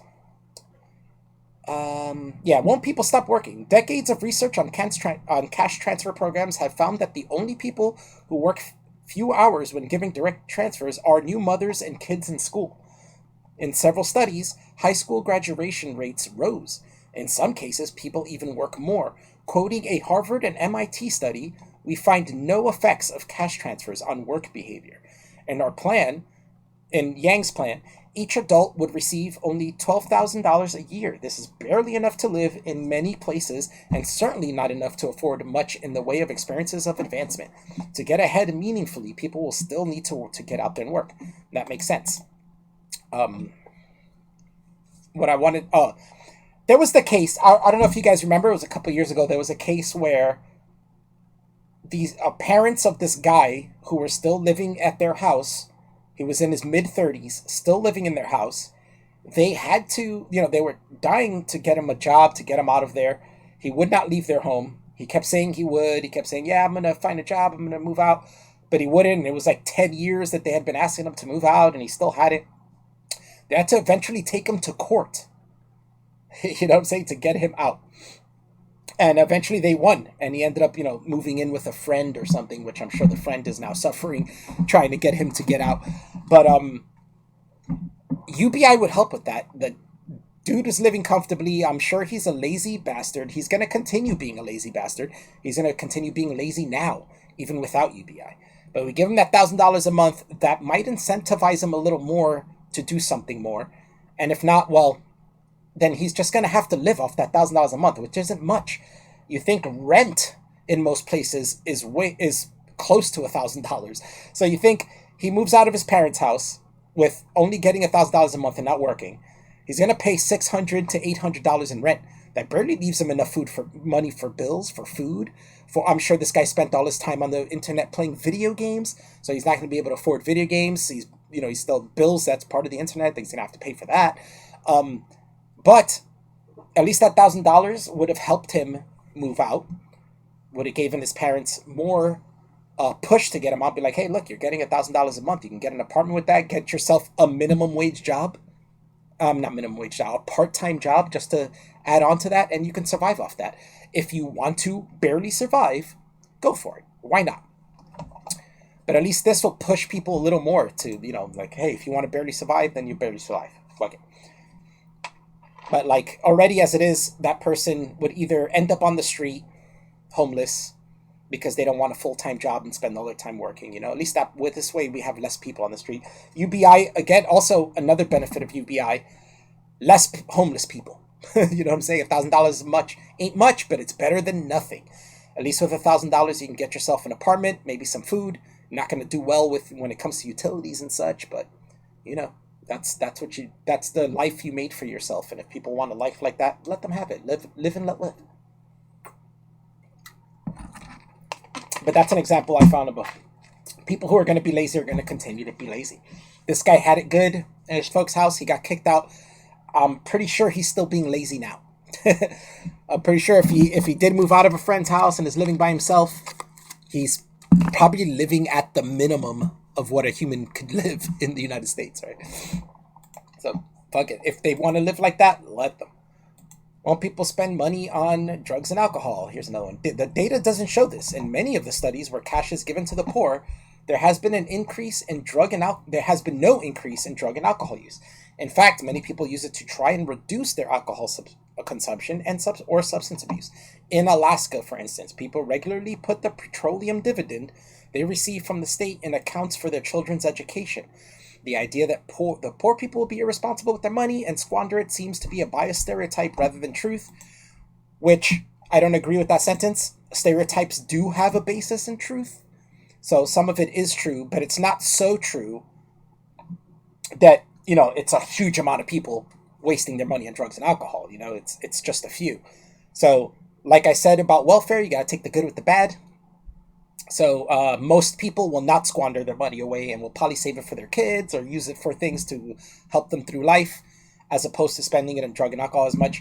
I mean, drug addicts and alcoholics are drug addicts and alcoholics. You can't change that. They have to change that.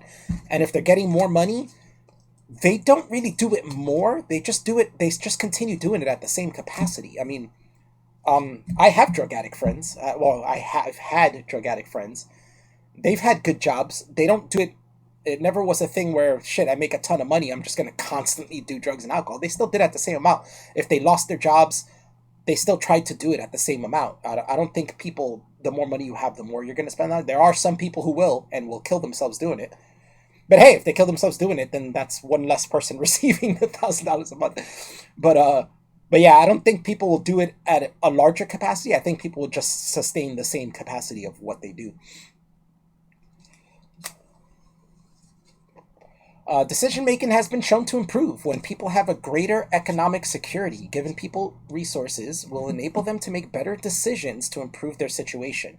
As Dutch philosopher Rutger Bregman puts it, poverty is not a lack of character, it's a lack of cash. So just because someone's poor, I think I mentioned this before, just because someone's poor doesn't mean they're lazy, doesn't mean they're not ambitious. It just means maybe they're not very good at saving money, maybe they're not very good at figuring out where to put money properly in order to excel. That happens. I have plenty of friends who are terrible at budgeting. It's just a fact that some people can't delay their gratification, and they're just, it shows how many fat people we have in this country. They don't know how to control themselves. So they spend that money. I mean, an extra money might help them, it might not, but it might. Some people will be helped by it, some people won't. You just have to take some of the good with the bad. Nothing is perfect. No program or economic structure will ever be perfect. We have to accept the good with the bad every time. We just have to hope that the good outweighs the bad and try to make it outweigh the bad, so that it's doing way more good than it is bad. We have to tip the scales, And I think UBI is a good one for that. Like I said, of course, some people are going to do more drugs. Some people are going to do more alcohol, but more likely than not, they're either going to do the same amount or it might help them do less because they'll be less stressed out. Economic instability within a family or just a single person causes a lot of stress. Stress causes you to look for escapes, look for gratification. Your life is doing shit, and you're down, you're looking for an up. You're looking for things that'll make you feel better. And that's drugs and alcohol. Which, really doesn't make anything better. I often tell people, do not drink if you're depressed. Drinking is not for when you're depressed. Drinking is for having fun. But, people do it anyway. What's up, Grant? I don't know. What else is there to talk about this? I think I've covered all my bases. Maybe I'll read more off his website to help people understand, if people want to understand. Won't people work? What about variations in the cost of living, major cities? Yeah. Vanessa asked this earlier. It was a good question. That, $1,000 goes a long way in some states, in some areas of America, and barely goes anywhere in others. Very true. But like I said earlier to people saying, what people need to do is move instead of getting free money, is that this free money will help them move, and they can move to areas where this $1,000 will stretch longer. They can get better jobs. It definitely would help with that. But if not, if you're living in a major condensed city that's expensive, this $1,000 will help you live more comfortably there, as opposed to how you're living now, where you have to constantly work hard. And also for parents, this helps parents out a lot. If parents are poor or you're a single parent, in order to support your child, you have to work full time. If you work full time, you're spending less time with your children. Um, if you're getting $1,000 a month and you're a single mom, you might be able to just work a part-time job and spend more time with your kids, help your kids through school, educate them. It, it's very important that parents spend time with their kids. People don't think about that. People are, America's all about working really hard, and we're neglecting the part where we need to raise our kids and spend time with our kids and teach them things. And we're letting the state raise them. We're letting schools raise them. We're letting television raise them. We're letting daycares raise them, and we're not spending enough time with our kids. Getting $1,000 a month would definitely help you. You can actually gives you more power at work too. You can tell them, hey, I was working 5 days a week. I'm getting $1,000 a month. I want an extra day off. I'm going to take Wednesdays off. I'm not going to work Wednesdays. I'll work Monday, Tuesday, Thursday, and Wednesday. That's one extra day a week you have to spend with your kids, to do the things at home that you need to do. Sometimes your life at home starts falling apart. How many people get divorced because the husband works too hard and doesn't spend enough time at home? And that becomes a contradiction of, I need to work hard to support my family, but I'm not spending time with my family. My family feels neglected, but they want that money too. And it becomes a huge contradiction and a division between the parents. This helps with that. There would be less division. Preach, Alfie. Thanks, Darren. But I mean, does anybody in the audience think that what I'm saying doesn't make sense? I mean, I think it makes a lot of sense. This is why I like UBI. I thought about it a lot. I read into it a lot. Yang's, what he's proposing, how the system works, and the things that it would benefit. And I agree. I think people aren't looking as much in the case of quality of life. Quality of life is very important. And everybody wants to live more comfortably, more, that's what we're striving for, right? The pursuit of happiness. If we can distribute this money a little more and give every single person fairly $1,000, that's equality. People talk about equality and not equity. This is equality. Everybody gets $1,000, no matter how much you make. And I think that would help a lot of people. Maybe it just doesn't do much for a lot of people, but who cares if it doesn't help people? They're still getting $1,000 a month. So the people that it doesn't help, who cares? So what? Just accept $1,000 and keep going. You're going to be living the same. But for the people who are all the way at the bottom, they have a bit of a safety net. Even people at the top, they lose their job. They have nowhere else to go. They don't have time to go to school, to learn a new trait, to go to another job. They have a safety net, where they can at least bide their time a bit to get another job and try to build their way back up, or, whatever it may be. I just don't see anything against it. There's not really much good arguments against UBI. And I've been looking for it. I read some stuff on Twitter. I asked on Twitter. I didn't get too many responses, though. It was kind of short notice. Maybe I'll try to do this again with more. My buddy Tony said his argument against Yang was, he's the devil. That's funny. But yeah, I can't think of any good arguments against it. I've tried to go through it. People have given me some arguments. I think I've refuted most of them, at least maybe not 100%, or maybe not to make you feel totally comfortable with it, but it was enough, I think, to give doubt to their arguments, or at least give reasonable doubt to their arguments. Can anybody else think of anything else? Let me know. I'll give you some time, and I'll look through this to see if... somebody was asking before, why would you give the freedom dividend to the rich? Okay. By giving everyone the freedom dividend, the stigma of accepting cash transfers from the government disappears. Additionally, it removes the incentive for anyone to remain within certain income brackets to receive benefits. If it's paid for by a value-added tax, as in Andrew Yang's plan, a wealthy person will likely pay more into the system than he or she gets out of it. It's true, but we're still going to give them $1,000 because it's what's fair. And like it says, it removes the stigma of the government just giving people money for nothing. Everybody's getting it. You're not getting it for nothing, It's not a thing of, oh, why am I working so hard and they're getting my money? No, it's works the same. We're all paying into it and getting it back. Why can't we just retrain people who lose jobs? We've seen this. It doesn't. Technology is advancing faster and faster throughout decades. We've seen this before. It's happened before where people, automation has taken over and new jobs sprung up. People were able to switch over, sure, but it doesn't happen. But it's happening faster and faster now, and we're going to be losing the buffer time we need for people to find new jobs. It's just not going to happen. So this will help them, sustain themselves until they can. But again, let me read what they say. Why can't we just retrain people who lose their jobs? This would be great. Unfortunately, the data indicates that retraining programs do not work on a large scale. The Trade Adjustment Assistance Program, a federal program for displaced manufacturing workers, was found to have only 37% of its program members working in the field that they were retrained for. Michigan's No Worker Left Behind program, which is very important. Michigan went through a time where they were huge for the automotive industry, and plenty of people had jobs. The majority of people who lived in Michigan worked at automotive industries, and all of those moved away, and it destroyed Michigan. Michigan's gone through some dire straits because of it. And so Michigan's No Worker Left Behind program found that 1/3 of its members remained unemployed after the program, similar to the 40% unemployment rate of their peers who did not enroll. About half of all Michigan workers who left the workforce between 2003 and 2013 went on disability and were not retrained for a new job. Many of the workers who are most at risk for displacement are middle-aged and past their primes. Many have health problems. Retraining will be difficult, and many employees will prefer to hire younger employees with lower job requirements. This has been an issue for the longest time, where people who are older lose their jobs, and it's hard for them to find another job. Same thing happens with people who come out of prison, who may have committed a felony when they were young. Now they're older, they come out. Of course, some of them will revert to a life of crime, but some of them don't. And some of them end up reverting back to a life of crime because of desperation, because they can't find jobs. This $1,000 a month will help that, and alleviate that stress of not being able to find a job and having people go through desperate things.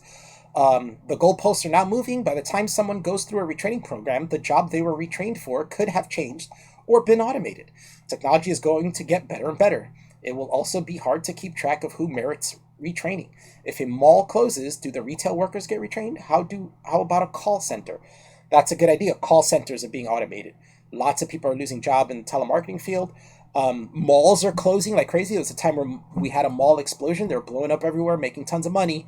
That time is over. Places like Amazon are making malls empty. There are many ghost malls out there that are in the verge of closing down.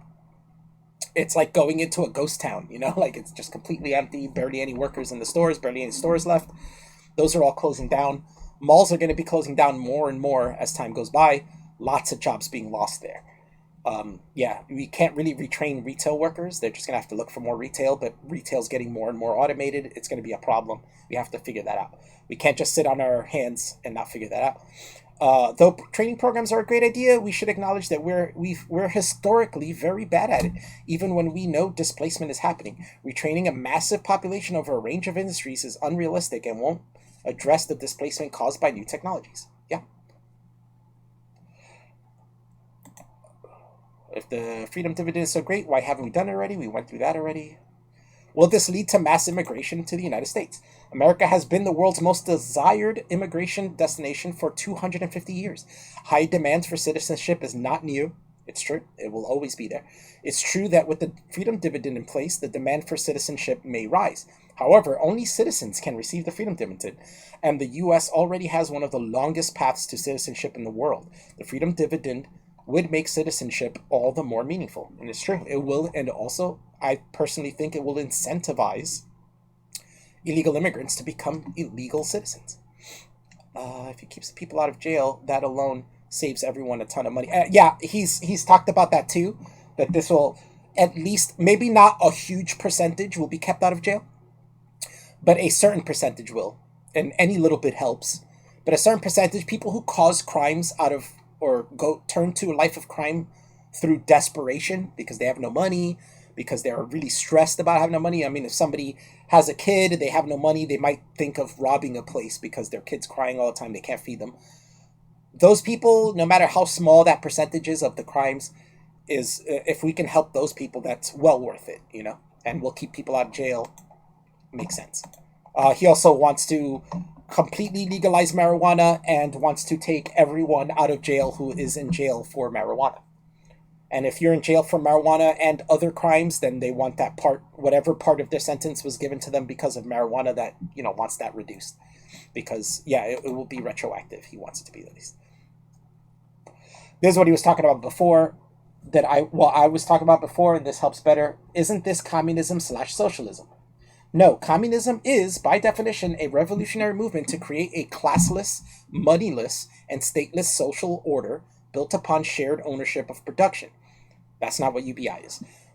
With socialism, the core principle is the nationalization of the means of production. For example, the government seizes Amazon and Google. That's not going to happen.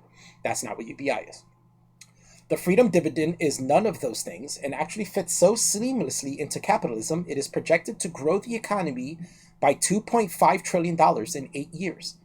Fantastic. Really, the freedom dividend is necessary for the continuation of capitalism through the automation wave and displacement of workers. Markets need consumers to sell things to them. The more disparity we get between the corporations and the people, the less money they're going to be able to spend on those people. The more automation, the less workers there are, the less money these people are going to have to spend on things. Also, I have another argument people had where, why won't the companies raise prices? This is a good one. I had this argument with someone on my channel for the last Yang video I did. I'm going to go read what their comment was, and I responded. They gave me a lengthy comment. I responded with a lengthy comment. I think I responded pretty well, but let's read it and see what you guys think. What was his name? So this guy, it was Jackson Highlander who was in here.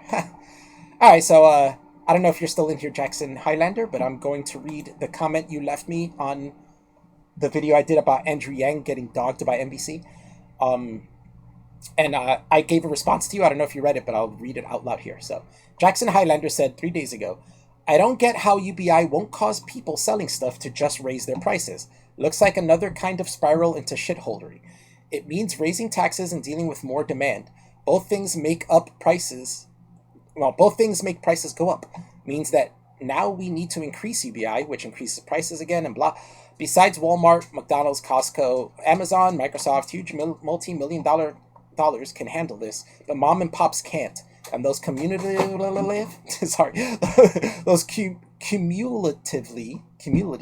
yeah, that's a hard word to say, employ more than those corporations. When they go out of business, now we have more people who need welfare. That too would add strain to our ability to provide the safety net. So we're just helping the more common man have a tougher time making it, and what standard UBI would provide would be less than what you could get from a job. And if jobs don't provide enough now, how would something that would give you less than the job be helpful, especially after the price hikes?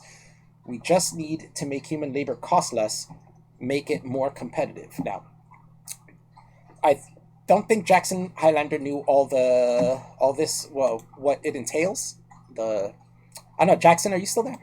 I don't think he is. He hasn't talked in a while, but I'm going over this. My response to him right after he commented that it was kind of lengthy, but I'll read it for you guys.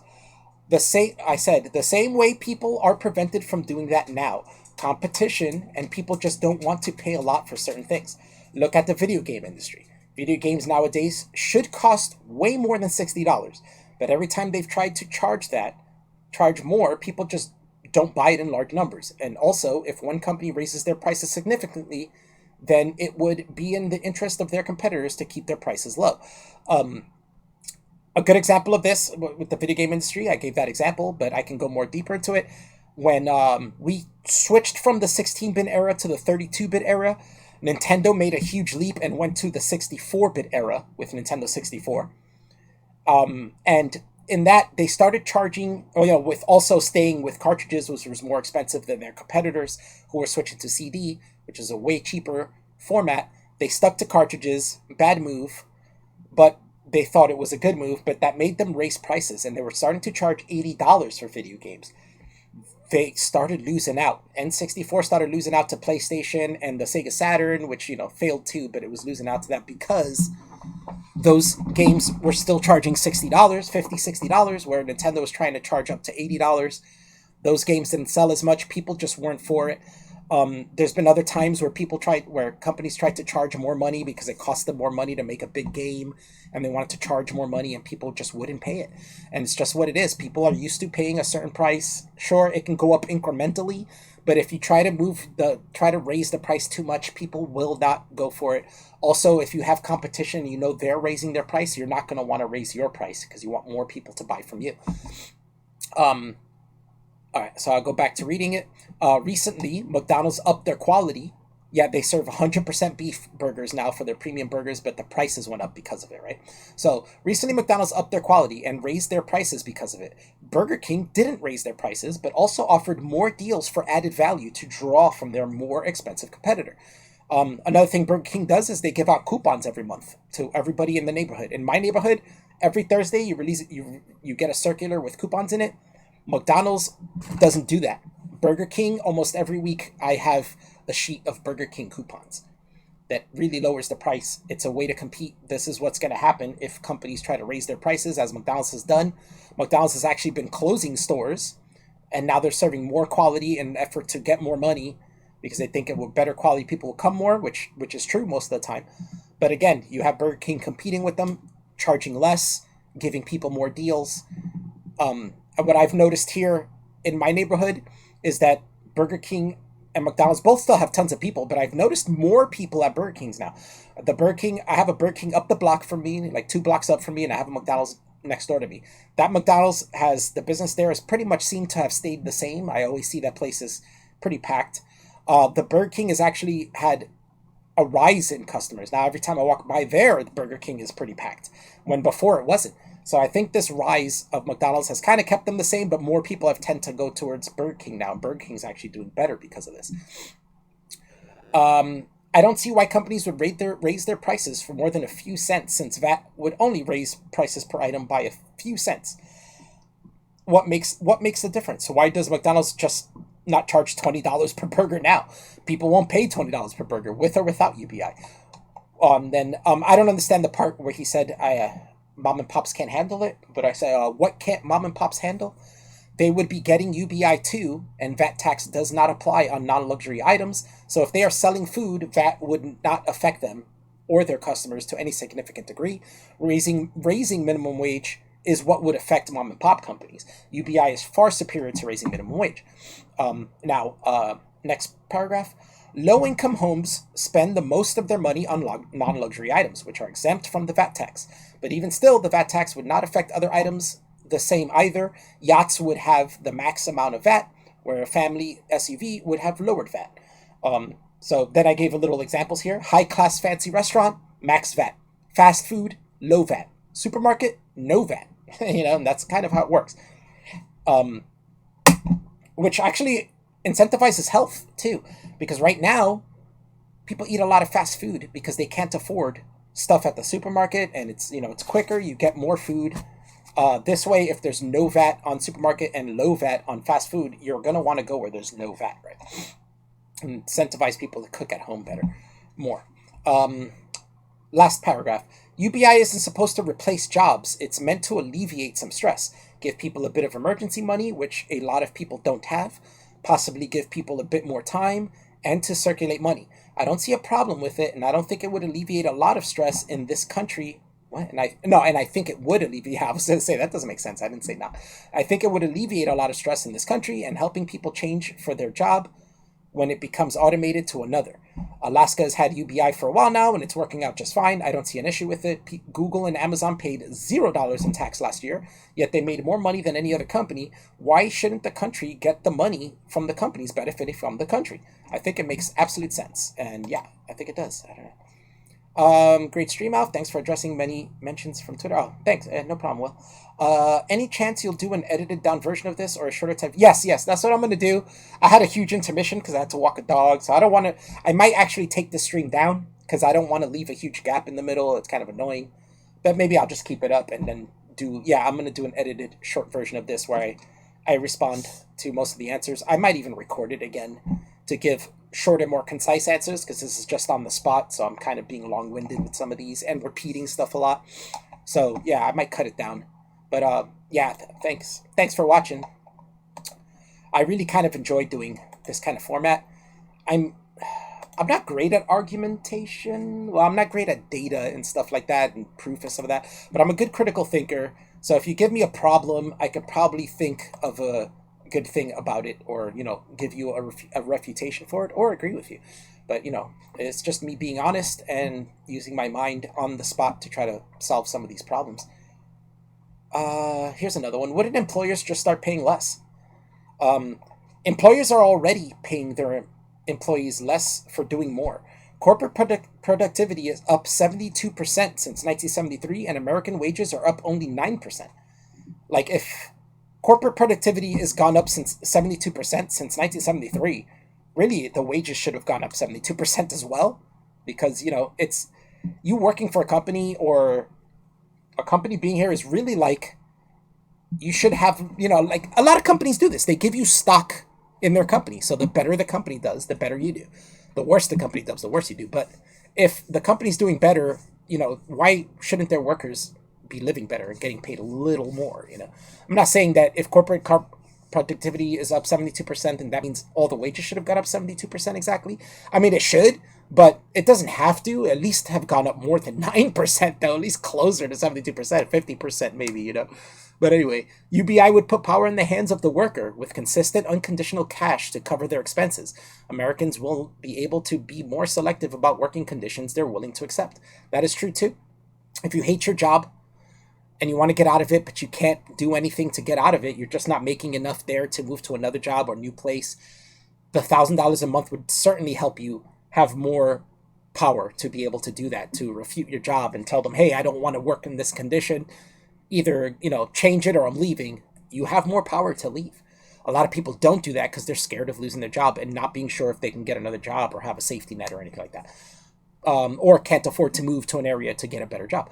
Let me continue reading this. With UBI, jobs that people naturally want to do, like being a teacher or a coach or an artist, may pay a little bit less, but jobs that people don't want to do will actually have to pay more because workers won't have to necessarily take that job. That is true as well. Garbage men make pretty well money, but I'm pretty sure they don't want to be garbage men. You know what I'm saying? But it's just because it pays well, and it's low skill. They would actually be getting paid even more, because with this $1,000 a month, giving them more, the job would probably have to pay them more just to keep them there, because with the $1,000 a month, they could take an easier job, because they're low skills, but they could take an easier job, a less stressful job, and be making the same amount, still have the same quality of life they have, but maybe even better because they're working a better job. So let me see if there's anything here that can help. Any other questions in here? No, I think we're about there. I think I've answered most questions pretty accurately as well. I don't know if this helped change anybody's mind, but at least the main thing is, if you want to refute UBI, because I had this problem yesterday with arguments a lot, yesterday or day before, I don't remember, but if you want to refute UBI, know what the program is, know what you're refuting. A lot of these people, where's the money coming from? Won't this raise inflation? These are answers you can find very easily, and Yang has explained very well. So, you can find this easily. There's no reason to use that in an argument against someone who's supporting Yang, because it's been answered. There might be other refutations. I mean, come at me with these arguments. If I think you have a reasonable argument, I'm not going to sit here and say, no, that's a stupid argument. I'm going to try to address it. And if I can't, I will say, hey, you have a good argument. That is one downside to this. You know what I'm saying? But I haven't gotten one. The only one I got wasn't even for UBI. It was the Medicare for illegal immigrants. That's, honestly, I will tell you, that's a good argument. It's very arguable. I can't totally side on the person who doesn't like that and wants to say I'm not going to support Yang because of it, because there's way more benefits to Yang's policies than that. I would rather give into that to get all the other benefits. But in the end, like I said, there is a plus side to giving illegal immigrants Medicare, which is, we know where they are. they are now registered. We've seen it. They go to a doctor and they want to receive their health care, they're going to have to register. They have to put their name, their address, all these things. You might even have the policy where it says you have to show proof of residence, and we know you live there now. We can keep track of these people. We know where these illegal immigrants are, which can lead to them being deported, which can lead to us just keeping an eye on them in case they want to commit a crime or something. At least we know where they are. Right now, they could just be anywhere, and we wouldn't know. And secondly, doctors take a Hippocratic oath. If a person comes in and they're sick and they need help, doctors can't refuse them. And as it is, they can't get money from them. So as it is, it's kind of like they have free health care anyway, because if those people don't want to pay, they just disappear in the wind and nobody knows. They can even give fake information, and who's going to get charged? Nobody. So it still works that way anyway. They pretty much have free health care as it is. So yeah, it could be refuted, but it is arguable. I understand the other side of that one. It makes sense. All right, let me give it another like 5-10 minutes, and you guys tell me if you have any other arguments or anything else you want me to explain. Because I think I've done it all. And yeah, I might, like Will was asking, I was actually thinking of doing that, is, making a video out of this, cutting it down, maybe doing some editing. I just didn't want to do that right away because I wanted to get this out there and do it already. And this would take me a long time to edit. I'm not very fast at editing. So it would take me a while. And I don't want to sit here and edit all day to get this out. I could, at least now, I was able, and this helped me be able to interact with people and get questions from the audience and stuff like that, which I'm very thankful for. Thanks, guys, for contributing, for asking questions, and helping me answer these questions. There was a lot of very interesting arguments. I'm not going to say there wasn't. People brought up good points. But from what I see, so far, I think UBI seems to be a good idea. And like I said, the top leading economists in the world agree with it. So if you want to come at this at an economic standpoint, you're going to have to refute top economists. It's not very easy to do that. I'm not big on economy myself. I'm not a big guy who has studied economy and how it works and stuff like that. But to the layman like me, this makes total sense. And to the experts, it makes sense too. And top economists wrote letters to Richard Nixon in 1970 and 1969 for UBI. Said it was probably the best idea for the type of capitalism we have for this country. And I think it is a good idea. It will reduce homelessness, which is a big thing. I have tons of homeless people in my neighborhood. It sucks. I feel bad for them. They're outside begging for money. If they have $1,000 a month, that might help them. It might kill them faster. It might help them. Either way, I'd rather take the chance of doing something positive and trying to move forward than just keeping on the same track that's not working. Why? Is there a good reason to keep on the track that we're on that hasn't been working? I mean, it's been working for some, but it works for the very few and doesn't work for the vast majority. I think an argument that comes with capitalism is kind of like let succeed and let fail. If people fail, let them fail. But I can understand that with companies and stuff like that, but we're talking about human beings. And not just human beings, we're talking about our fellow countrymen. I care about my fellow countrymen. I had an argument recently with somebody who was a super capitalist and said, they only care about themselves. They said there's no such thing as we. And I was like, what?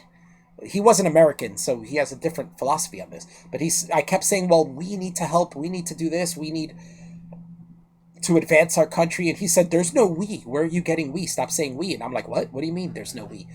The Constitution, the Declaration of Independence says we the people. We are a group. We are a unit. And we're only and you've heard this saying before, you're only as strong as your weakest link. And if we uplift our weakest links, we're going to be stronger as a nation. We're going to be happier. We're going to have a better quality of life, which is the most important thing. I know a lot of people care about foreign policies. I'm not blaming them for caring about foreign policies. I care about it to a certain extent. But my main priority is quality of life. That is the most important thing. The most important thing, I think, to most Americans should be quality of life, should be day-to-day life.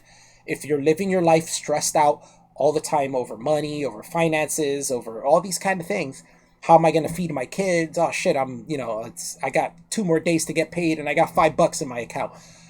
Those things cause massive stress on on quality of life and lowers it a lot. Worrying about those things, not even just suffering it. Maybe that person with $5 can stretch that out and do fine for the next 2 days. But for those 2 days, they're worried. Their quality of life has dropped. They're in a bad mood. They're lowering other people's quality of life around them. They're on the road fucking honking at people. Man, get out of my way, you fucking, blah, blah, blah, blah. This, because they're so stressed out. They're so high strung. This will help that. This will help alleviate a lot of that stress, man. And like I said, that's what matters to me. If you guys want to help, if you guys like Andrew Yang and want to help him out, he needs to unlock $500,000. He needs to get to. He's at $260,124. You could donate anything, even $1. It helps. You know what I'm saying?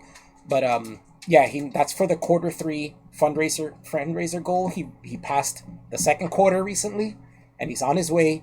He's halfway there to getting to the third quarter fundraising goals. So if you guys want to help out, please do. I'm going to donate to him soon and help out. But yeah, I think he's I don't think it's like something that's extreme urgency, but I think he's somebody who wants to help. He seems very sincere. He has children himself, and he said himself that he's not trying to become president because he always dreamed of being president. He never thought about being the president until he had children. And he said, I have my kids and I'm looking at the way this country is headed and the way it's going. And what I'm seeing is not good for the future. I don't want my children to live in this. I don't want America's children to live in this. Things are getting worse and worse. Disparities are getting more and more. Corporations are automating. Corporations are taking more money and holding on to it and not trickling it down like they were supposed to, like the plan was from Reagan era, and it's not happening. So, things are getting worse. We have more pollution, more disparity, more stress. Quality of life has gone down. Things, this is why Trump ran on Make America Great Again, because quality of life has gone down. That saying is appealing to some people because they're looking at their lives and they're like, damn, I'm always stressed. I'm always struggling. When is things going to get better? This is it. You know what I'm saying? Trump isn't making things better. Things are pretty much staying the same. It always seems to. This Yang coming in is a drastic change that might make everything feel better. You know what I'm saying? It's worth the try, at least. It's worth a chance. So, yeah, those were like kind of my closing statements. And I giving people a chance to respond and try to give me something else, and nobody has. So I think I'm about done with this. Anybody else? Or let me see if anybody wants to come on the chat with me.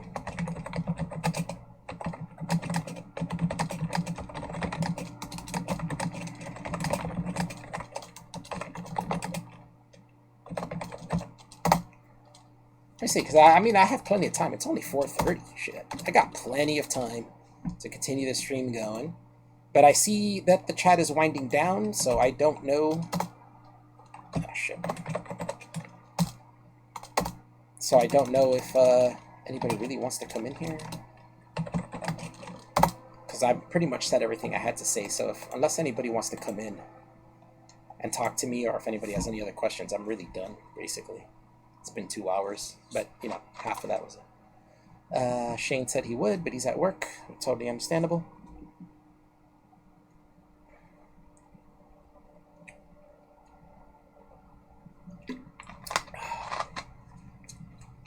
But yeah, like I said, so far I don't have any good arguments against Yang. When I post about Yang on Twitter, I've got plenty of people who come in and say, he sucks and this and that, and they give me some arguments. They're not very good arguments. Same arguments I was talking about here, I can refute them easily just because I know what his policy is.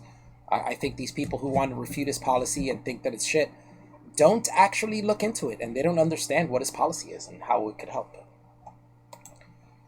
You know what I could do? I can run through his other policies real quick and see what we think. But I'm just going to do a cursory look through. I'm not going to go in depth into all of these because he has a lot of policies.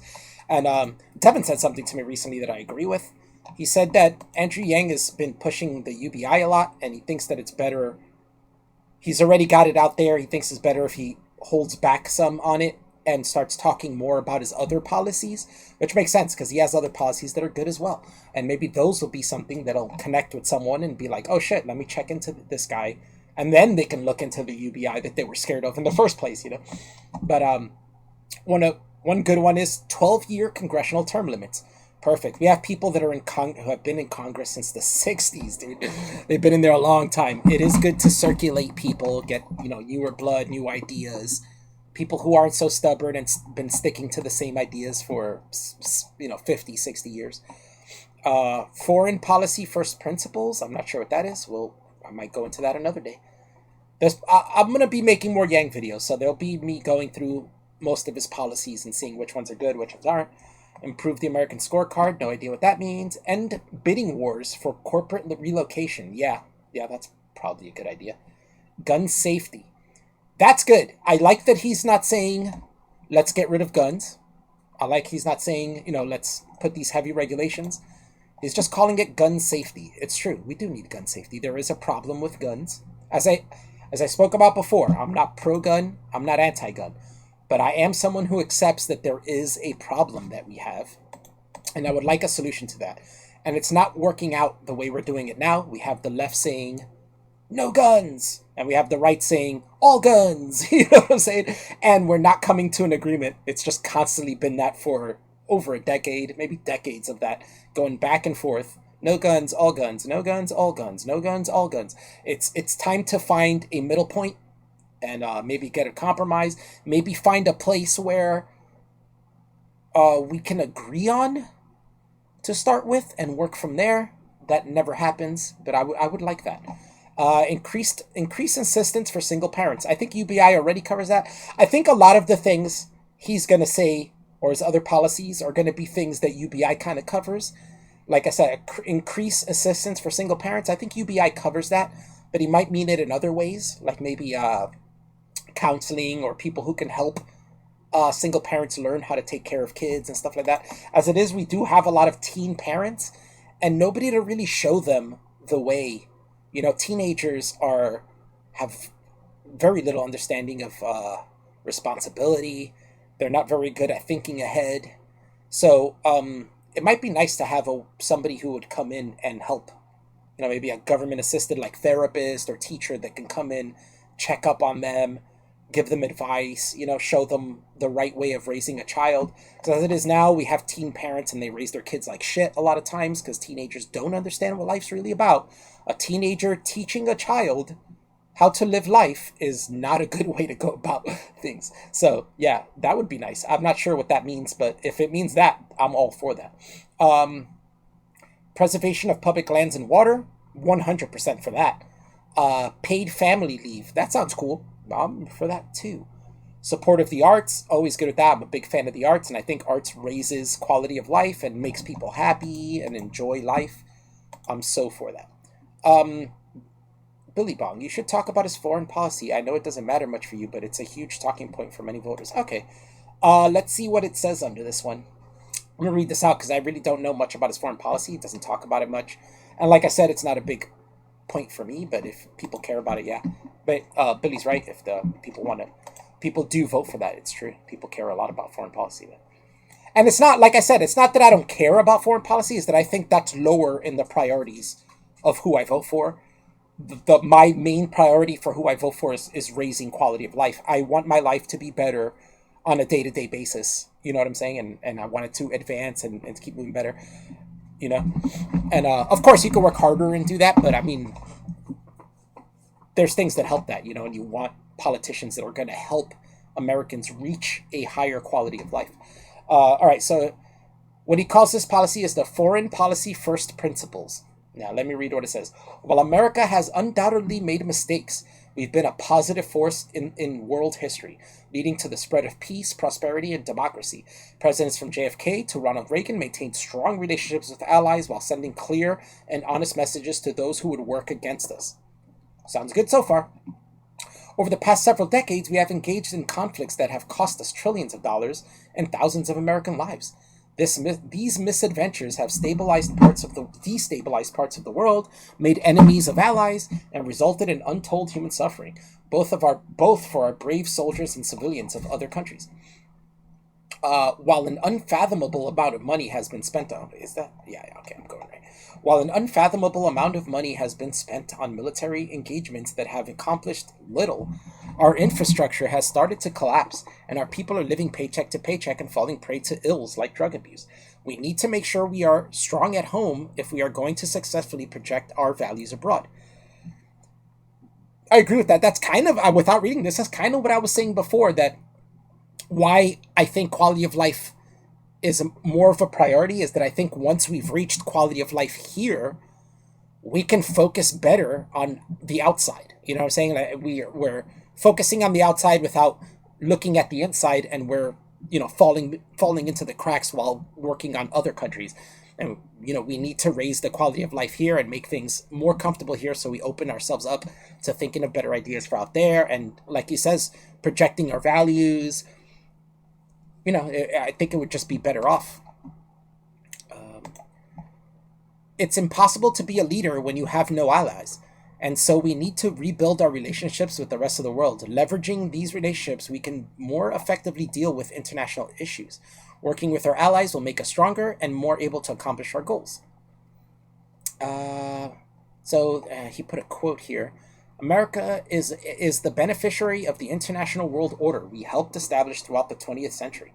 That said, we have deluded ourselves into thinking that we are capable of doing things that we are not, sometimes at a terrible cost to ourselves and others.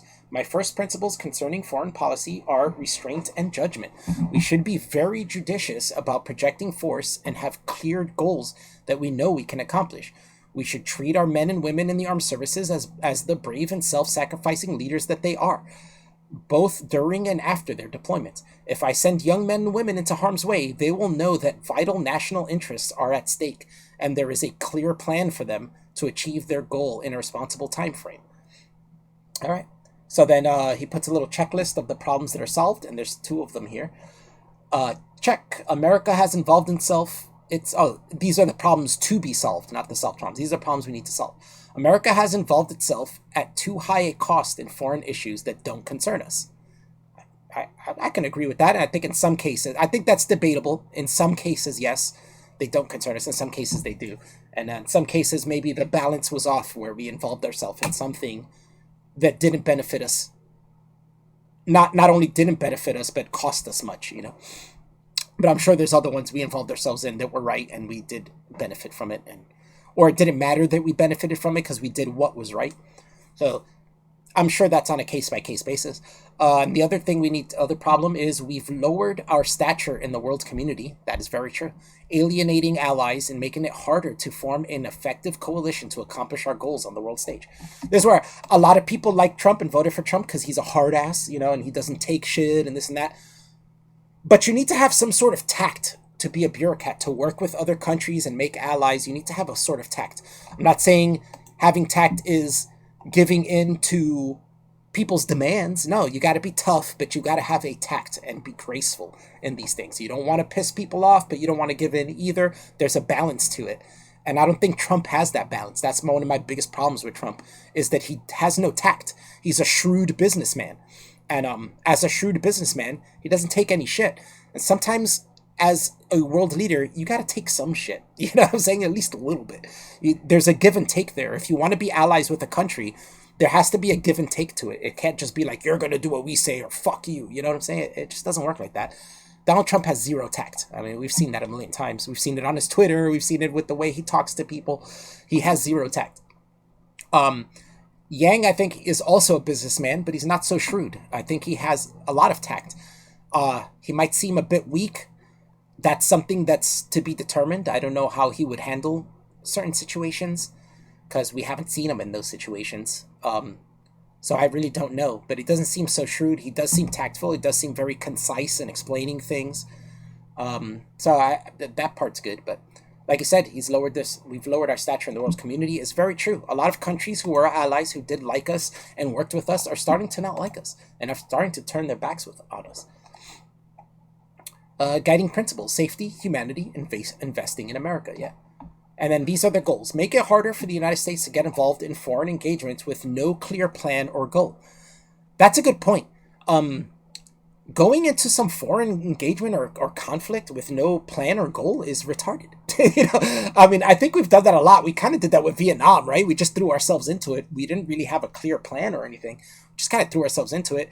I think a lot of stuff in the Middle East was like that too. A lot of times there was a goal, there was a reason to go in. Sometimes there wasn't. Sometimes there was, but a lot of times there wasn't a very clear plan, and it shows by us staying there and not knowing what we're doing. Like, we just stay there and not really know how we're going to fish it. We have one president saying we're going to bring our troops home, another one saying no, we're going to stay there, and we need to unite and figure out if we're going to occupy a country, if we're going to go and help a country, if we're going to go try to stabilize a destabilized area. We need to have clear plans, clear goals to know that where's the end, how are we going to get to that end. We can't just deploy with no really concise plan. Rebuild our French relationships with allies to strengthen the international order. I agree with that too. We've made a lot of enemies. A lot of distaste has come for America around the world. It'd be nice to get those allies back and get people looking at America like a good country again, and being like, look, these people help. We want their help. Stuff like that. Bring our military spending under control. Yeah, I agree with that too. We spend way too much. It's like, what do they say? How many times more? I think it was like we spend 3 times more than. I'm voting for whoever says nuke Iran. Yeah, but well, I mean, Iran would cool its jets if everyone around them, or a lot of countries around them, were our allies. You know what I'm saying? They'll cool their jets. It's like Iran's acting up because they can, because a lot of people are disliking America right now. We're making enemies. Russia would probably back them up. China might back them up. You know what I'm saying? But if we strengthened our friendships with Russia, with China, with countries in that area, they might think about it. Iran might think twice about what they're doing. You know what I'm saying? Because we have the backing. We have people there in that area looking at them. And they might be like, you know what? Let's cool our jets. Right now, Trump has been making a lot of enemies because of his shrewd business tactics. People are looking at him distastefully. The relationship between Trump and Putin started off kind of good, if you remember, at the beginning, and slowly started backing away. Now, remember Putin saying good things about Trump before the election, and soon after the election, little by little, he's backing away from that.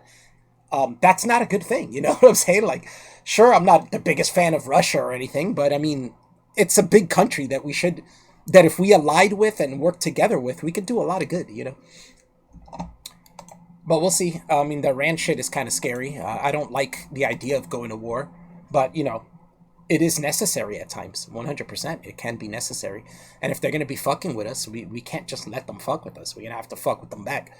Like I said, if we can find a non-violent solution to settle things between us, that's cool.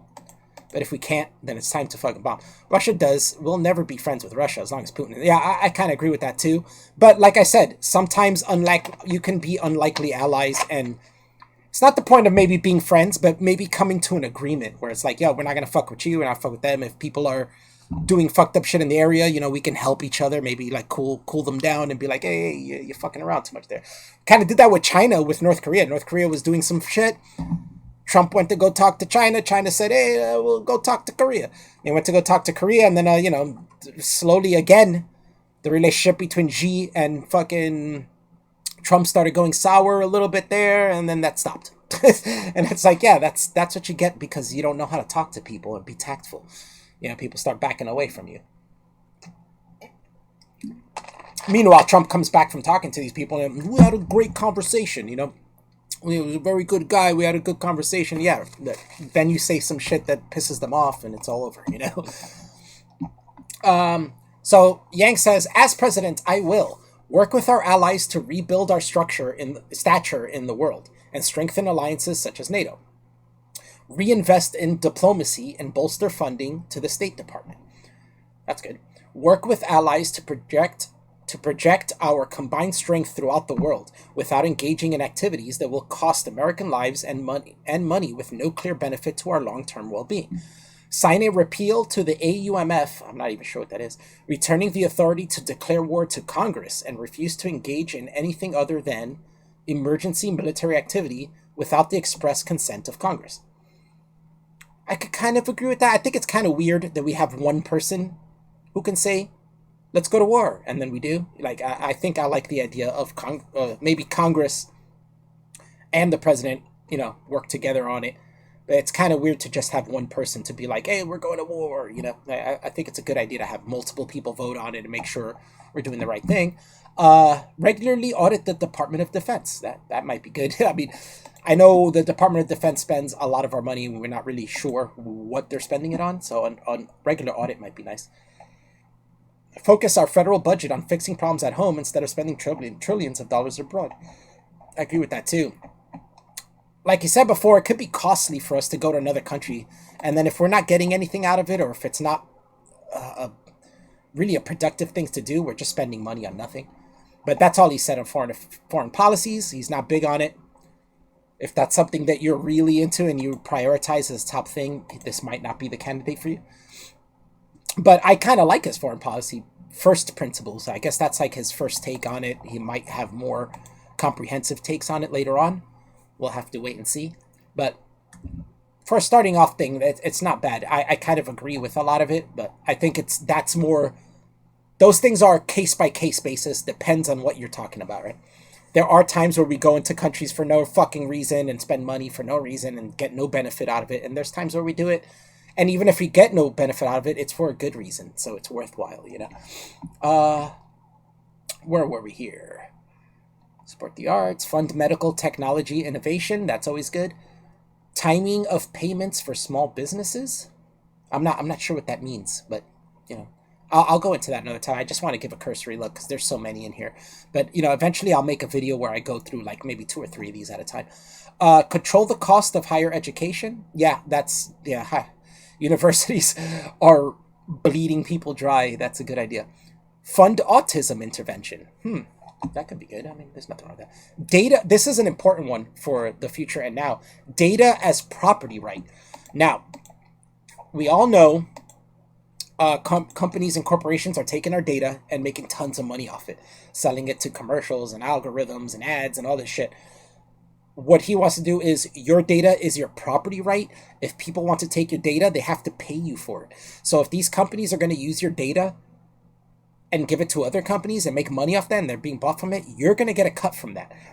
And if it's a property right as well, if you refuse to give it to them, they can't do anything with it. If you say it's okay, like, I mean, nowadays, some companies will even ask you if it's okay for them to use your data. If you say yes, they're going to have to give you a cut of the money they're making from it, a certain percentage. At least I think that's what it is. I'm not going too deep into it, but I have heard them talk about it before, that companies are making massive amounts of money, and a lot of companies are growing exponentially because they're taking people's data and selling it off to other companies, and it's making tons of money. It's a huge industry right now, and it's only going to get bigger as we get more automated, more internet and stuff like that. It's just going to get huge and more, and we're going to discover new ways of using data and selling it to people and stuff like that. It's really important. And if these companies are going to get super rich and make tons of money and prosper from your data, you should have a cut of it. I totally agree with that. That totally makes sense. Pathway to citizenship for undocumented immigrants. I guess he means make it easier to become a legal immigrant. I don't know if I'm for or against that. I'd have to look more into what the policies entail. But like I said before, UBI is a great incentivizer for illegal immigrants to become legal. They're going to want to. Rebuild American infrastructure. That's a huge deal. We have a lot of problem with infrastructure here. It's a huge deal to work on that. He has so many policies that not all of these, obviously he's not, even if he became president, there's no way he's going to get through all of these. But he can get them started and hope that future presidents will continue on his path. But reduce wildfires, that's easier said than done, right? Southern border security, there you go. For the Republicans, for the conservatives, for the people who are concerned about illegal immigration, he wants to raise security at the border. He doesn't want to build a wall, that's expensive. But he wants to tighten security there. He wants to get more people, more border security patrol, more he wants to reinforce the fences, make it a little bit more difficult. Um, reduce student loan burden. Yeah. Control the cost of prescription drugs. That's good. Right now, we pay way more than Canada does. My mom used to order her medicine from Canada because it cost her like half the amount. But until they put a stop to that, and then it was illegal for her to get medicine sent to her from Canada. So now she can't do it anymore. So support the Dream Act. I don't really care about that. Restoration of voting rights. I don't even know what. Yeah, no, I don't even know what voting rights we need to restore, but that might be useful. Right to privacy, abortion, contraception. I'm not against abortion, so I'm good with that. Expand access to medical experts. Yeah, that's cool. Crypto, digital asset regulation, and consumer protection. I guess that's the point of maybe not getting your shit hacked and somebody taking all your Bitcoin. That might be good. Campaign finance reform. Yeah, sure. Support the revival of earmarks. I don't know what that is. Proportional selection of electors. Not sure. Fight for equal pay. I think there already is an equal pay. That might be one regressive policy he's gone to so far. Fight for equal pay. There already is equal pay. Medicare for all. For that. Expand selective schools. Not sure. Promote vocational education. Yeah, that's always good. Make it easier to save for retirement. That's good. Automatic voter registration. Yeah, why not? We live in an automation world. We might as well have voter registration be automatic. Carbon free and dividend. Oh yeah, so in order to cut back on pollution, kind of, he wants to enact a carbon fee. And it's basically, people, as much you have to pay a tax for how much carbon you release. These corporations pollute the world. They're huge industries. They're putting out tons of carbon into the air. He wants to charge them a fee for that, for how much carbon you're putting out into the atmosphere. And that carbon, in turn, the fee will turn around and help to, well, first off, it'll probably help. They'd want to look for a way around that to not pay that. So that means they would want to reduce their carbon output. But, it'll also help us have money to try to fix the problem that they're causing. So, grid modernization, race to the top. Not sure what that means. Increase teacher salaries. I'm okay with that. Free financial counseling for all. That's always good. Yeah. People need to learn how to save their money and put their money to the best use. We don't know that. Head of culture and ceremony. Not sure. Early childhood education for all. Like preschool? Yeah, I'm all right with that. Legalize marijuana. Yay! Make community college affordable for all. Yeah, it should be. It's a community college. It makes sense for it to be affordable. Make Washington, D.C. a state. I'm not sure I care about that, but I'm going to get that either. Make Puerto Rico a state. I can go either way with that. It doesn't bother me at all. Life skills education in all high schools. I've been talking about that for years, that high schools should teach people life skills. They don't. I've been talking about that for years. Teach you how to raise children, teach you how to, just live life. Like, people are leaving schools and are just not knowing what to do after that. I think life skills education in schools is a good idea. End partisan gerrymandering, sure. Value added tax, that's part of the UBI, that's fine. Reduce packaging waste, yeah, sure. Public Council of Advisors, not sure. Hold pharmaceutical companies accountable for 100%, that's a good one. Modernize military spending, I agree. Quantum computing and encryption standards. Damn, he's got a lot. I'm like almost halfway there. Human-centered capitalism. Make it easy for Americans to move for work. The penny make. Yeah, see, these are some of these are done by UBI. Make it easy for Americans to move for work that's UBI can handle that. The penny makes no sense. 100%. Let's get rid of pennies. Invest in America's mental health. Yep. Implement mandatory paid leave policy. Mandatory paid leave policy. Yeah. I think we already have a policy for that, but a better one is probably better. Would be good. I think it's state to state. Maybe that would be like a nationwide version, which is fine. American Journalism Fellows. I don't know what that means. Make Election Day a holiday. That's cool. I'm cool with that. Empowering MMA fighters. What? I've got to read this. Wow, there's an Oh yeah, I know what this is about. This is true. A lot of MMA fighters are starting to get up on this. I can't believe this is surprising to me because I haven't looked through all these before. So it's very surprising to me that Yang cares about MMA fighters and wants to fight for their rights. That's amazing. In the 90s, it became clear that boxing had a problem. The largely unregulated sport featured regular exploitation of the boxers, as well as scandals involving rigged matches and rankings. Congress stepped in and passed the Ali Act in order to combat the worst of these problems. Today, MMA fighters are largely in the same place as boxers were decades ago, it's true. The sport has quickly gained national prominence, but many of the problems that plagued the pre-Ali Act boxing industry have repeated themselves in mixed martial arts. In addition, MMA fighters are treated as independent contractors, even though their behavior and attire are tightly controlled, and any attempt to unionize has been met with retaliation and firing. Because of the lack of a strong private sector organization and to establish uniform and appropriate business practices and ethical standards, not ethnic, it's necessary for Congress to step in to ensure that the fighters are protected from exploitative situations while also ensuring that fights and rankings are fair. Also, fighters should be empowered to organize an association or union and should be treated as athletes and employees instead of independent contractors. That's very true. I agree with that. But yeah, that's been a big thing. A lot of ex-fighters, retired fighters, have been trying to make... UFC is too huge. They've been trying to make their own leagues and trying to get other fighters to join their leagues, but UFC is too huge and too powerful and they can't. And a lot of these people are motivated to start these new leagues because of how they were treated by the UFC. Which, I'm a huge fan of UFC, man. I'm a huge fan of MMA. But yeah, I would, if people are getting fucked over, I can't disagree with that, man. We need to make policies for that. Boxers were getting fucked in the pre-Ali Act era.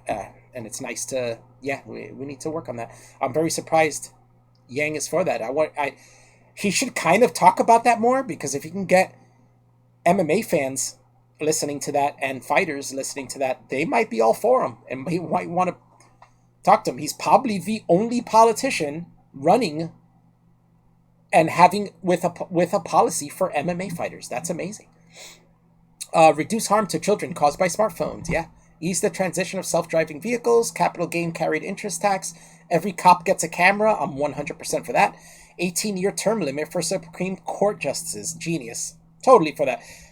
18 years, it might be a little too much even, or I don't know. I guess I don't really know about that, but term limits for Supreme Court justices make so much sense. I think one just died. He was 99 years old, still a Supreme Court justice at 99 years old.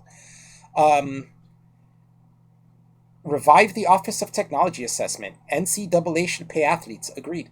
File income taxes. We already do that. So there's probably more to it, but revive the Office of Technology Assessment. Nuclear launch decisions. Not sure what that means. Financial transaction tax. Lower the voting age to 16. I am against that.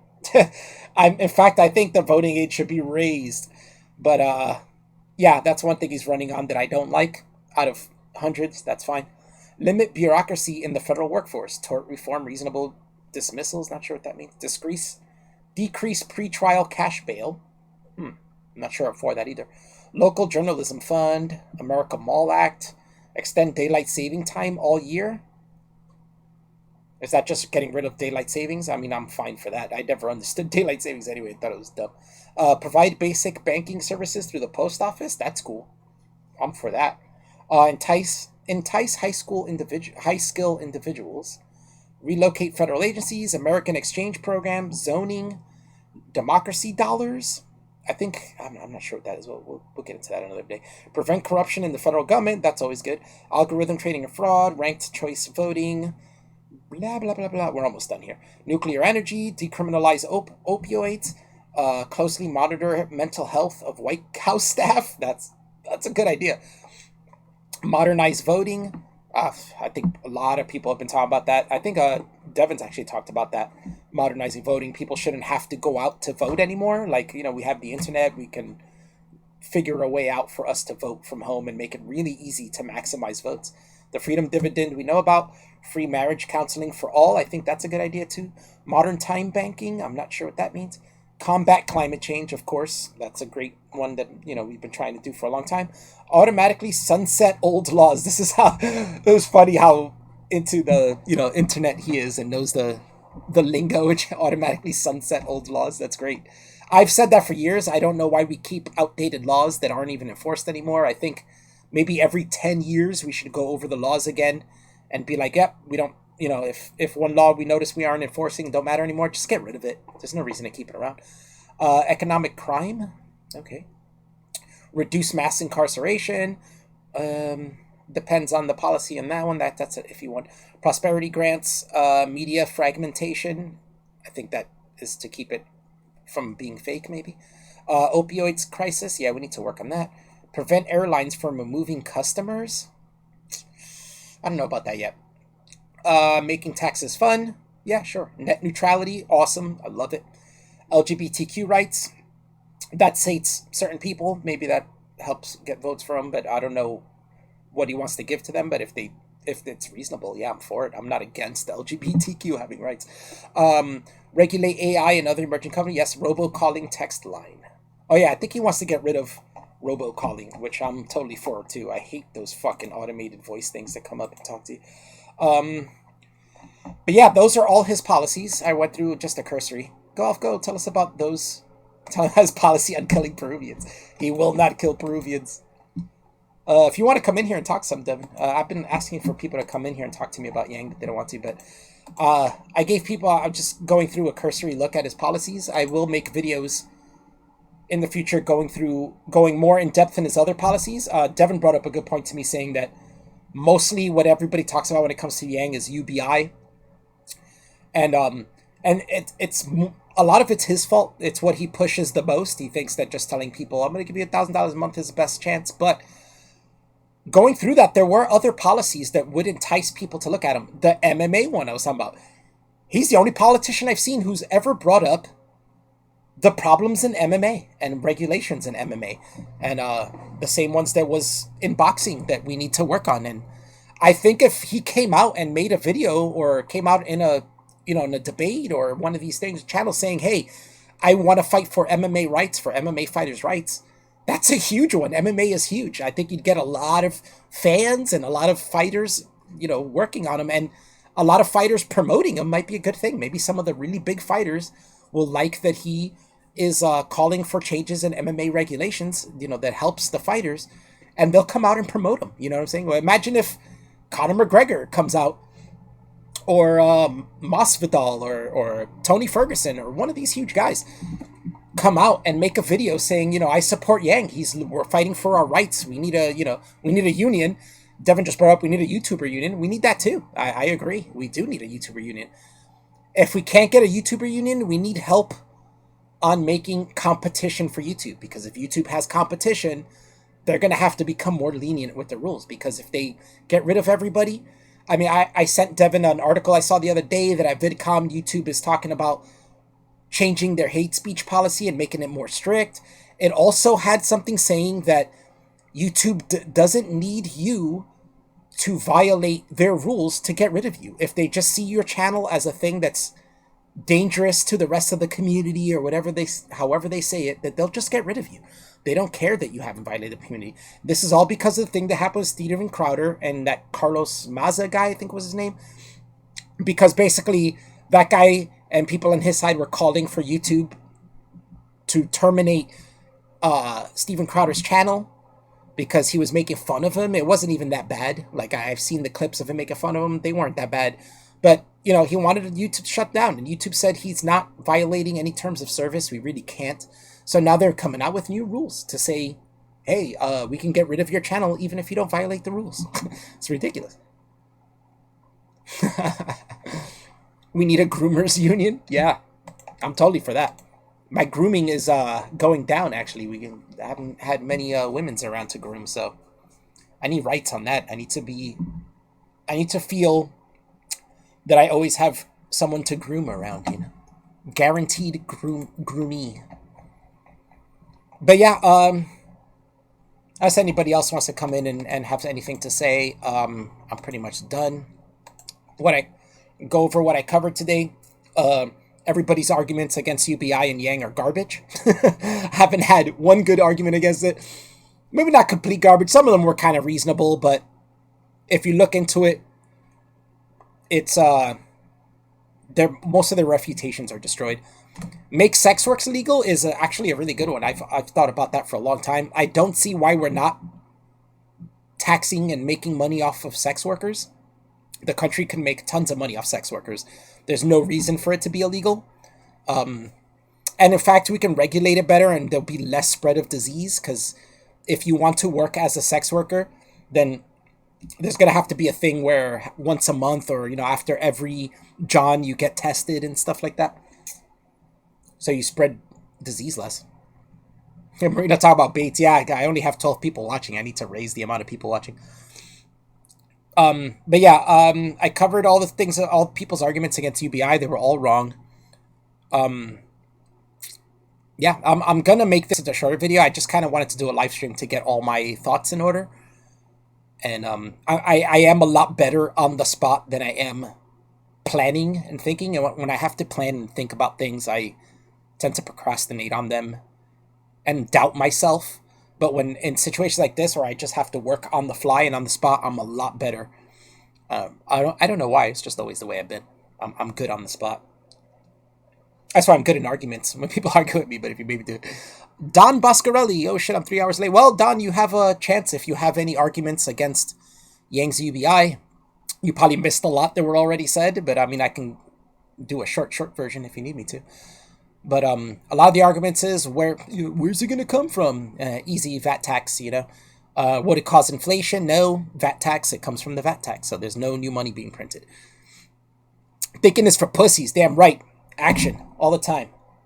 I'm all action. I do shit on the spot. I need to prepare. But it's true, I've been like that with everything in my life. Every time I wanted to do something and I try to plan it in advance and be all technical with it, it never works. Oh shit, hold on. I got a phone call. I'll be right back.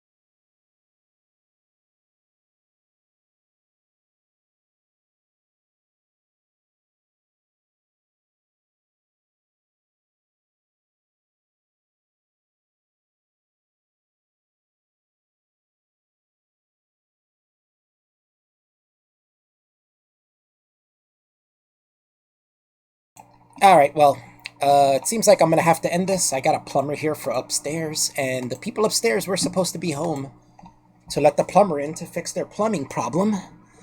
But instead, they forgot about it, and they're not there, so this poor plumber guy's apparently been waiting outside ringing their bell for a while. He just called me. So I gotta let this guy in. I don't even know if I have the key for upstairs. That's stupid. If Andrew Yang was president, this wouldn't happen. But but yeah, I'm gonna end this. Thank you guys for coming in. If you guys have any questions or any other arguments, send them to me, and I'll try to get to it later on.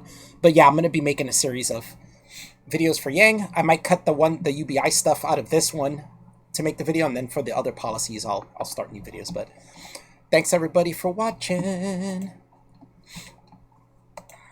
Apology not accepted.